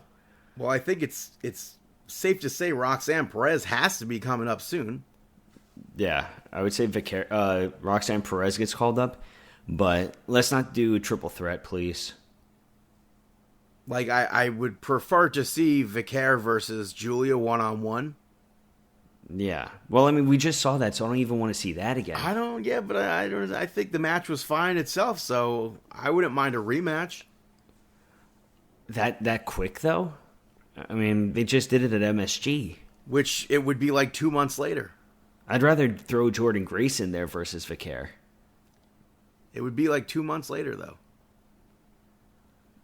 Yeah. There has to be a reason why the main focus was on Julia and not Jordynne Grace. Jordynne Grace was like staying up in the rafters watching on. I would throw Jordynne Grace and Julia in a number one contenders match, and then have Jordynne Grace win. Yeah, that's I would have also them face off, then have Jordynne Grace face Vicaire, and then have it go from there. Either Vicaire win or lose, but then Julia can take on the winner from then. And I would just draw it out. And then Paige returns. Yeah, right? Yeah, so that's NXT. Moving over to SmackDown. It opened up with John Cena. And before he could speak, Randy Orton showed up. He brought up how it'll be 25 years since they first shook hands and met all the way back in WWE. And Cena for 25 years hadn't changed. But he sees John Cena has a void in him. He pitched John Cena having kids. And then John Cena mentioned kid shaming and said the real reason he doesn't have kids is because he spent the last 25 years basically raising the children of the WWE Universe, and that he's a better parent than any of the parents out there. Orton called him a guest in the WWE locker room, basically, and John Cena basically calls everyone hypocrites, and he questioned how that makes sense that he's a guest when all he does is step out to do other projects. How does it make sense? And then Randy Orton yelled at John Cena about wrestling and what wrestling did for him, his family, and he's not letting John Cena ruin pro wrestling. And John Cena said that when he leaves, he's going to make sure all 3 generations of Ortons are erased.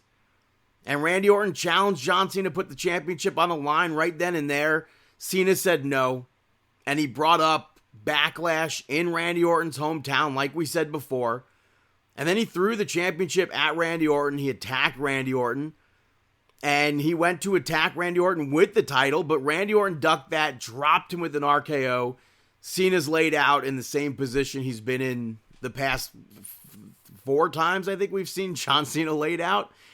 First match of SmackDown saw Fraxium pick up the victory over Los Garza. Fraxium, officially part of the SmackDown roster. I think we might have mentioned that earlier, that where could they possibly go from here? So disregard that talk. But like I said before, they're the best tag team in WWE right now. So I'm very excited to see them on SmackDown. This was a good, fast-paced match for them. I liked Angel at one point rocked Axiom with a super kick when, not Axiom, rocked Nathan Fraser with the super kick when Nathan Fraser went for a springboard moonsault. We saw Nathan Fraser get a blind tag, Axiom hit a Spanish fly on Angel Garza. Nathan Fraser hit that Phoenix Splash and won the match. You had Tiffany Stratton come out, and she spoke about her match at WrestleMania.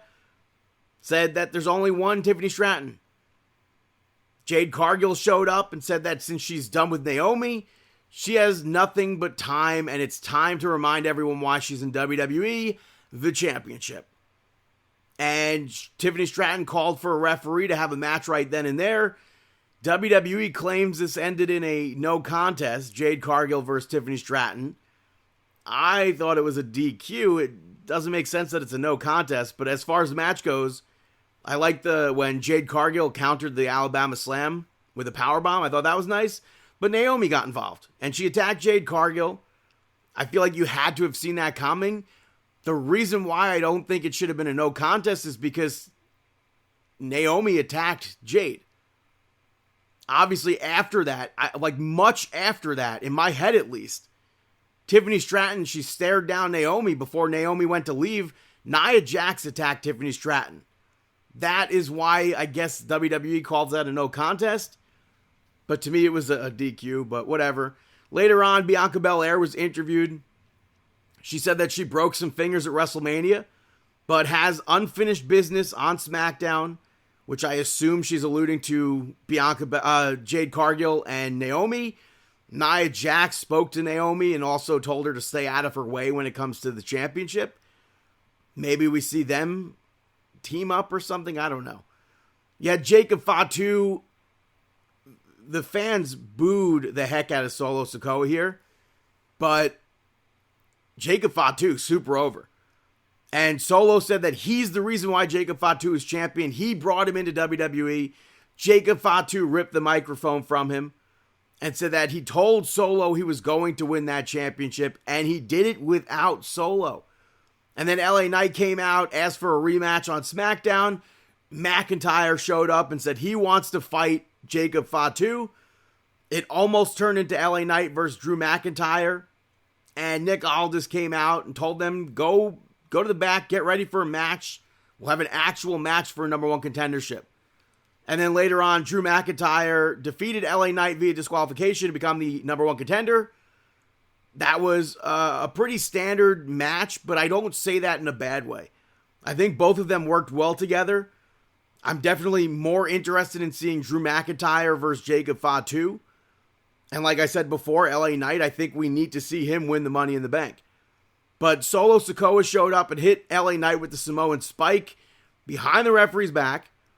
Drew McIntyre seemed conflicted about that. And when he set up for a Claymore, Damian Priest dragged him out to brawl. He chokeslammed Drew McIntyre through the commentary table. LA Knight argued with Damian Priest. And then Jacob Fatu showed up and took both of them out. How is that not a no contest versus a DQ when you compare the other match with Naomi and Jade Cargill and Tiffany Stratton? I don't see how that's a thing. But after that, or much later, I should say, before that match, I should say, Zelina Vega picked up the victory over Chelsea Green to become the new United States champion. The Secret Hervis were banned from ringside last week, but they were with her this week.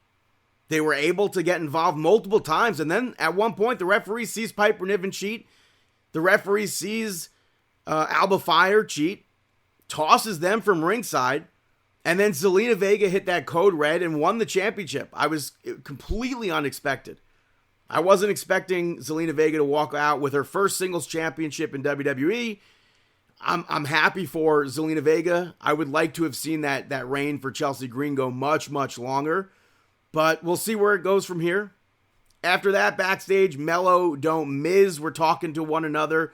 And the Miz said that he got Carmelo Hayes a gift, which turned out to be a gold chain with Andre the Giant's head on it, which is very interesting to see that for many, many reasons. I liked Carmelo Hayes referring to himself as the 10th wonder of the world and saying when he's out there in the wrestling ring, he feels like he's 7'4". So I think this new version of Carmelo Hayes is going to be very good. Then The Miz was kind of angry. went to the ring to get something off his chest, and he complained about not being on WrestleMania. And he spoke about Randy Orton's match. He spoke about El Grande Americano's match. And then Aleister Black returned to WWE. All those vignettes that have been leading up to April 25th, 2025, it was, in fact, Aleister Black. Great to see that. He had his original theme song, but I think it might have been a re-recorded version. Or like a remix or something like that, because it didn't sound like the exact original version, but it's at least the original version enough, which is something I wish Rusev had, because Rusev's music, I feel like, should be Rusev's music. But Aleister Black, Miz went to go run up on Aleister Black to complain, dropped him with the Black Mass. Fantastic to see Aleister Black. In the main event, we saw the Street Profits pick up the victory over Motor City Machine Guns and DIY in a TLC match to retain those tag team championships. This match was freaking incredible.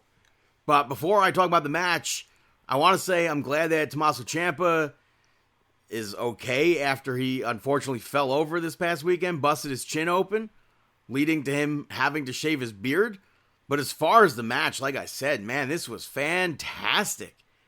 I liked early on in the match, Ciampa and Ford were battling on a ladder, and Gargano, at one point, he hits a spinning flatliner off of another ladder. Dawkins hit a big ending off of a ladder. That chair spot where Alex Shelley had one wrapped around his neck, and Johnny Gargano swung at it with another chair, and then the chair spun around his neck. I thought that was pretty crazy. Angelo Dawkins hit Johnny Gargano with a silencer onto chairs, the spine of the chairs. Then that Doomsday Blockbuster Montez Ford jumped out of the ring to hit that Doomsday Blockbuster. Basically lands on everybody in the match. He used a prosthetic leg. I think that got a pretty big pop from the crowd. Very wild to see. Chris Sabin splashed Dawkins through a table on the outside. Montez Ford dove again out to the ringside area to put Ciampa through the table. Ciampa hit a white noise off the apron to Montez Ford to put him through a bridging ladder. You saw Motor City Machine Guns put Johnny Gargano through a table with Skull and Bones to the outside of the ring off the apron. I thought that was I don't know if we've ever seen a spot specifically like that, because normally a table, if you're standing on it, the table's going to break. So the table was bending for sure, but that was an awesome Skull and Bones spot that I really hope somehow gets figured out to be into 2K26. Motor City Machine Guns attacked Tommaso Ciampa like a piñata. He was dangling from the belts, and they used chairs to hit him. And then they set up a table. Dawkins climbed up the ladder and dove off and speared him off the belts through a table. I think that was a nice callback to Edge doing that. They figured out a way to make that a new spot. Well done to all of them. We saw Chris Sabin almost get the tag team championships. And then Montez Ford hit a springboard onto the ladder, knocks him off. Johnny rips him off the ladder and sends him through the rungs. He gets caught in there, eats a super kick. He's knocked out. Chris Sabin climbs back up, and him and Johnny Gargano going at it. Montez Ford climbed the inside of the ladder. I don't think I've ever seen somebody do that before, and ends up knocking Johnny Gargano off. He knocks Chris Sabin off, climbs up to win the tag team or retain the tag team championships. That was a fantastic TLC match. Like I said the other week, I wish it was on WrestleMania, but what an incredible SmackDown after WrestleMania to have that match, main event, commercial free. Very well done. So that's SmackDown. Gonna take a quick little break right now, and I'll be right back here on Markin Out. Yo, it's DDP, and you're listening to Markin Out. And that's not a bad thing, monkey. That's a good thing. Bang! Welcome back, ladies and gentlemen, to Markin Out episode 742. Nothing to move back to. We had Collision live last week, so I covered it last week. We have AEW Dynamite from this week kicking off with Master P. Big WCW 1999 vibes. It was just missing the Filthy Animals and the West Texas Rednecks. But he introduced the Ops. The Death Riders showed up and jumped the Ops from behind. They brawled. Samoa Joe locks Jon Moxley in a sleeper. The Elite showed up. They attacked Samoa Joe, and then Swerve came out. The Elite ended up leaving as Samoa Joe came to. And then Kenny Omega showed up with a chair, and the Elite left through the crowd. Samoa Joe basically said he'll be the next champion. You had you had Jon Moxley challenge Samoa Joe the other week. Mark Briscoe picked up the victory over Ricochet.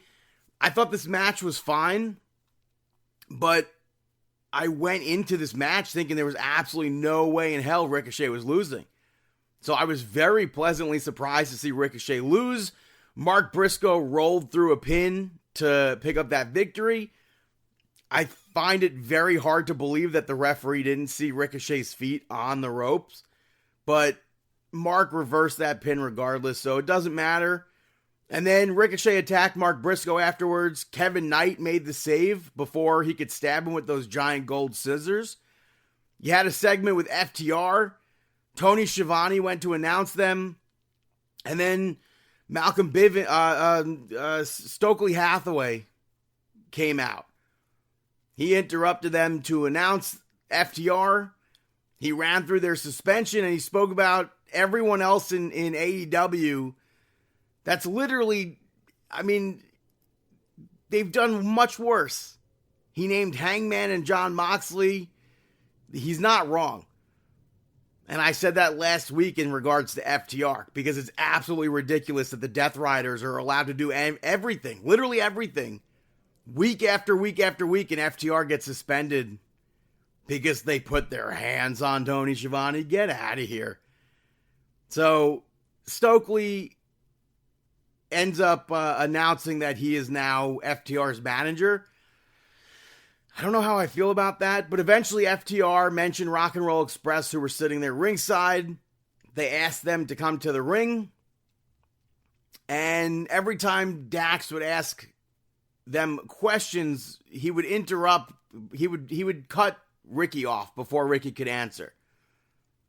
And it finally led to FTR beating Rock and Roll Express up, which is something they already did.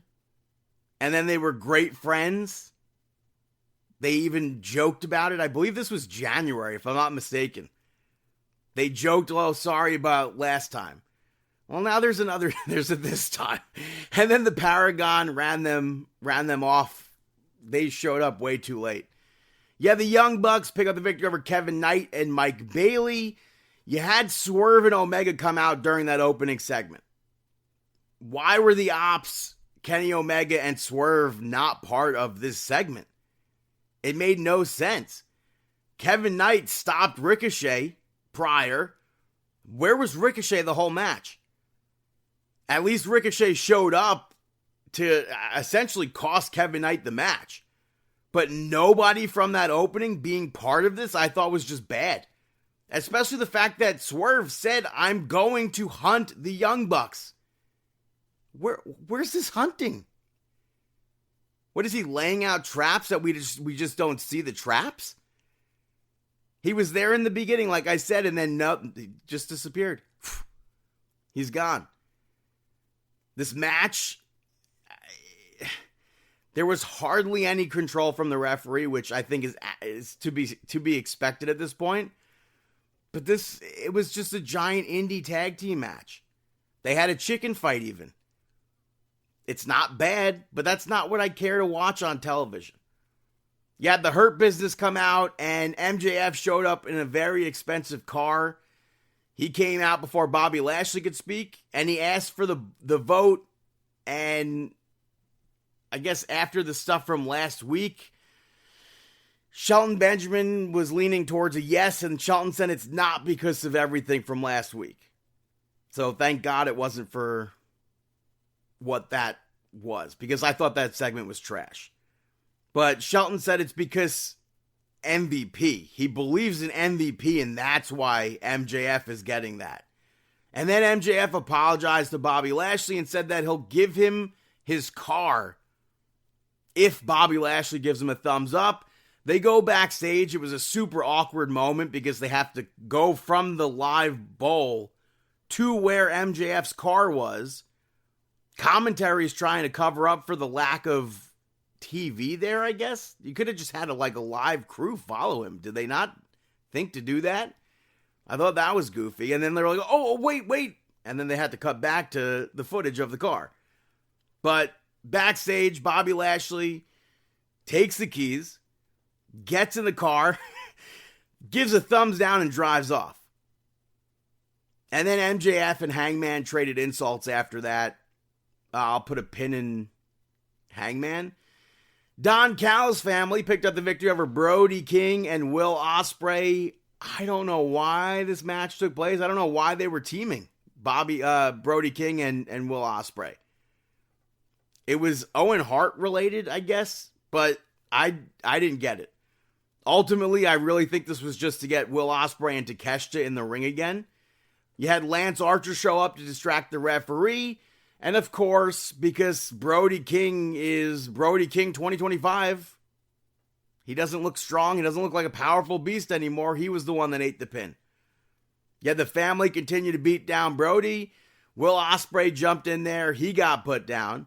Kyle Fletcher made his way out to attack Will Ospreay as well. And then Trent Beretta, on Hangman's way to the ring, attacked him. Rocky Romero took him out as well. I don't know what Hangman was thinking going out there by himself against the whole Don Callis family. -1. But he got put down. Main event saw Jamie Hayter pick up the victory over Chris Statlander to advance in the Owen tournament. Some of this looked very choreographed, but overall I enjoy this match.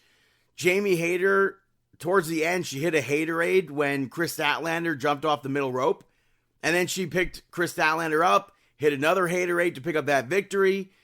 I really thought we were going to be seeing Chris Statlander versus Mercedes Moné when it became very apparent when they showed off the tournament that the finals, I still don't know how it's not the finals, how they didn't do Athena versus Mercedes Moné in the finals.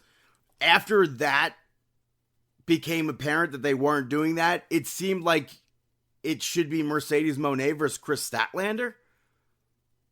Because Jamie Hayter's been literally nothing. Literally nothing. So I was very surprised to see Chris Statlander lose this match.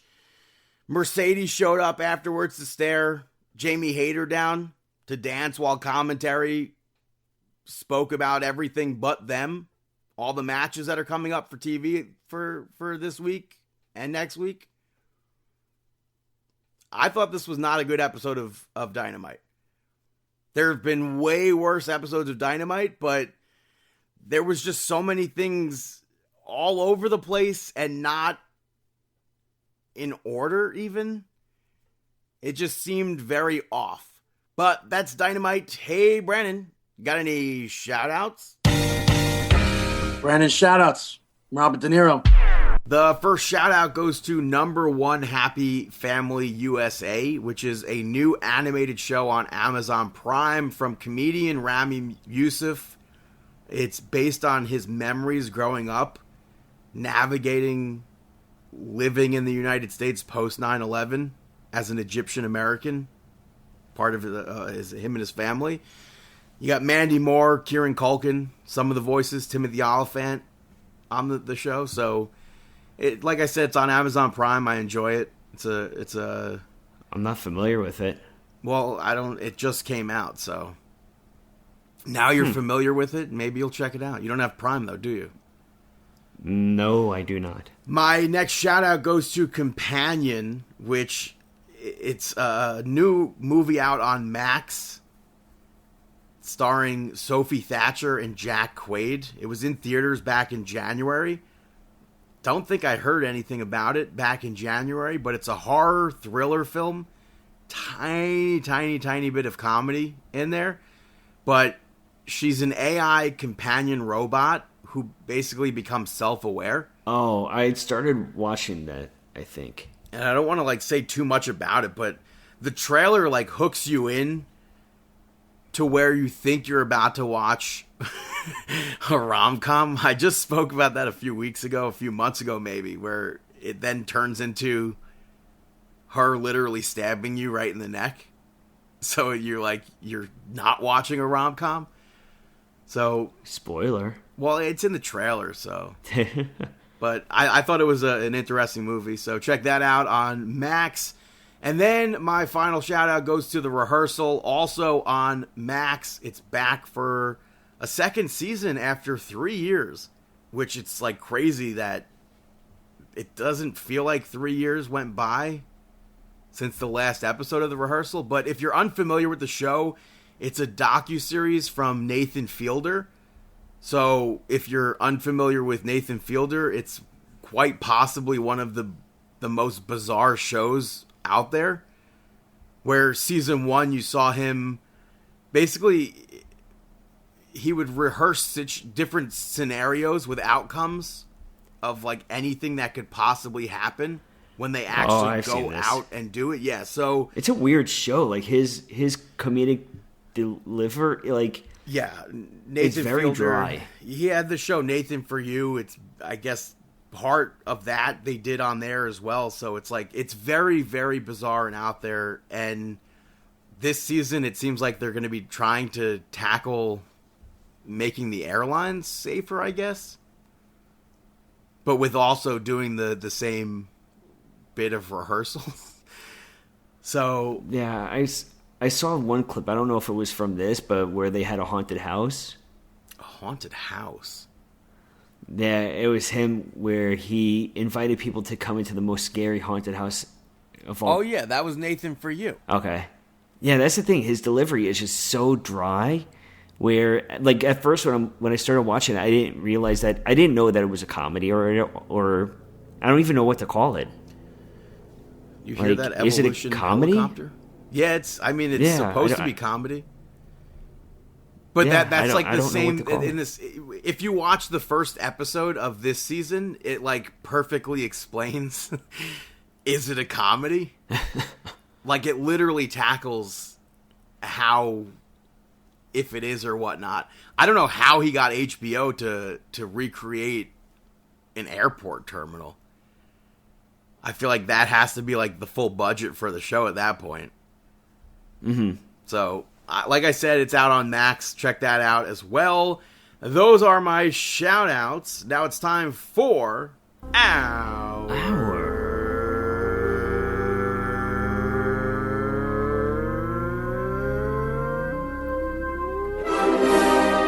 Mark Out Moment of the Week. That is right, our Mark Out Moment of the Week. WrestleMania week, Mattel showed off a bunch of new figures. And some of the figures that I popped for, I gotta mention, you got WCW Earthquakes, you have a shark figure, and then you have when he shaved half his head and went as John Tenta, where he's like, I'm not a fish, I'm a person or whatever. So just the fact that there's a half-shaved John Tenta figure coming out, it's like... It's just so... I feel like figures now are just for collectors, not really for play. But they're at least at play price. Mattel-wise. Yeah. And that's something I appreciate. They got a G.I. Bro coming out with Booker T. They have a backstage announcer, Michael Cole, from the 90s. I thought that was awesome. They have one set. They have a curtain call Click, which I thought it would have been cool if they came with like a blue cage or something where you could set it up as a background. But the curtain call, they have Razor, they have Diesel, Triple H, they got Shawn Michaels all in their gear from that Madison Square Garden show, and I thought that was really cool. The WWF Championship comes with Bruno Sammartino in, I think it's a 4-pack with Logan Paul, Ultimate Warrior, somebody else. I gotta say that that Cactus Jack and that Liv Morgan, though, those are, they missed the mark on those. I don't know. The Cactus Jack is fine. You're just not understanding. No way, figures. dude. Those arms, he looks jacked. He's Yeah, not. It's his literally Cactus name is Jack, Cactus Jacked. What do you mean? not Cactus Jacked. But I think quite possibly the deepest cut for a WWE figure ever has to be CM Punk from a 2003 dark match where he wrestled Legion of Doom. That's definitely a deep one. He has the long, or the I guess medium length, shoulder length black with red dye hair. I don't know if there's a more obscure figure in the WWE universe. I know that's definitely obscure. Like Nicholas is an obscure figure, a very niche figure, but he was on TV. Mm-hmm. He won a championship at WrestleMania. CM Punk lost to the Legion of Doom off air. I mean, it's CM Punk, so we know it's gonna sell. 100. I mean that 100%, especially because that's one of that style of CM Punk has been like one of those figures that fans would want. Like if they got the ability to do TNA figures, they would be able to make a blonde-haired version of basically that attire. Mm-hmm. AEW, when they were making CM Punk figures, was able to make a Ring of Honor CM Punk. So fans, 100%, they want figures like that. Yeah. We saw the addition of Cody Rhodes and The Undertaker in Fortnite now. So I definitely, as soon as they came out, well, I shouldn't say as soon as, because SmackDown was on, but as soon as SmackDown was over, right before the Hall of Fame, fired up Fortnite, got my V-Bucks, and bought The Undertaker and Cody Rhodes. Which the only thing I don't like about that Cody is that he only has one style, and you can't remove his jacket. Meanwhile, Undertaker has multiple styles where you can remove his jacket, you can remove his hat, you can have his eyes rolled back. So I wish that we were able to have more than one Cody Rhodes attire, and I wish you were able to take his jacket off. Yeah. I want to mention WWE Hall of Fame wise, I liked the banter between Michael Cole and Pat McAfee, who hosted it. But because it was 1 a.m., I wish that wasn't a thing. I wish... Mm-hmm. And then there's rumors that WWE is interested in having WrestleMania in Vegas again within like the next few years. I really hope they change when the Hall of Fame takes place. I like that they changed the format for the Legacy inductees, where they played video packages and had family members there. I forget who it was. Somebody was inducted as a Legacy member, and they were the family was like, we didn't even know about it. We weren't invited or anything. Like, how do you not even get invited? Yeah, I don't. Which now I guess I'm glad that they were able to do that. Yeah, I thought it was nice that they had like representation there. They also, WWE hosted the Slammy Awards on Sunday before WrestleMania. And as a presenter, we saw Cactus Jack come out and present a Slammy. Later on in the Slammy Awards, we saw Mankind show up. And then to close out the Slammy Awards, we saw Dude Love. So I popped that we had the Three Faces of Foley part of the Slammy Awards this year. So many things, literally. I mean, Joe Hendry appearing at WrestleMania is a huge mark-out moment for sure. Like, there's no denying how incredible that moment. I mean, I shouldn't say there's no denying, since there's literally people on the internet denying Joe Hendry as that WrestleMania moment. I spoke on that before. I can't believe it, but I shouldn't say I can't believe it because it's the IWC. Yeah, I definitely marked out for Joe Hendry. Marked out for the figures for the Wyatt family too. The Wyatt Six. Yeah. Also, I mean, we mentioned you during... can take off the mask and everything. Yeah. Those look really cool. Marked out for Joe Hendry. We mentioned on when we were going over NXT, Bloodsport. The fact that was mentioned on WWE programming, the fact that all those clips were going all over the internet with Natalya. Natalya came out, her theme music. I know you were a big fan of that. Yeah, she came out to Rage Against the Machine. remix collaboration with her theme. That's awesome. That was cool. You know, I mean, like you mentioned, they mentioned it on TV. I think it was really cool that they actually, it wasn't just a quick mention or a quick clip. Like, they actually showed a full-length clip of it on TV. So that was really awesome. But like you mentioned, just seeing everybody there, carrying Cross I marked out for. Cross also put out a video of him saying that he was Roman Reigns to someone. Did you see that? And he also said he was a stripper. Yeah, that he was a stripper named Roman Reigns. But then he showed a clip of all these people stopping him and like legit talking to him and everything, and him thanking them. I mean, so I thought that was pretty cool. The pop that he actually had when he showed up at WrestleMania was fantastic. You got to put him over at some point. And I think it's very possible we could see him win the World Heavyweight Championship.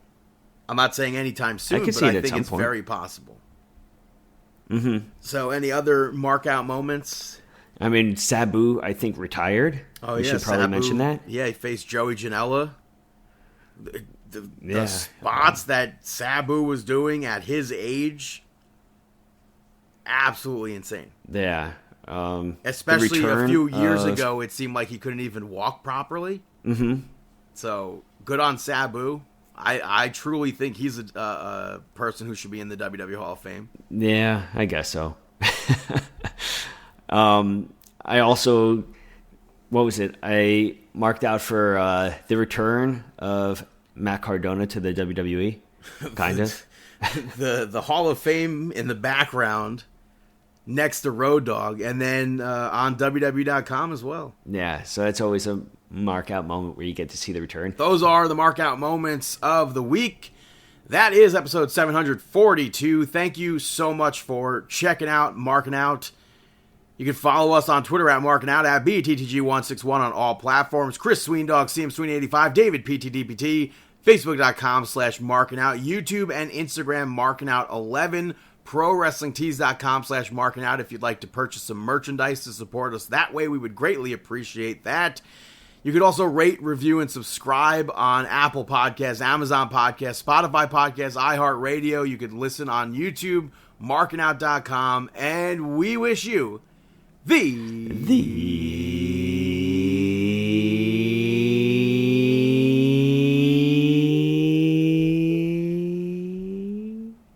best of luck in your future endeavors.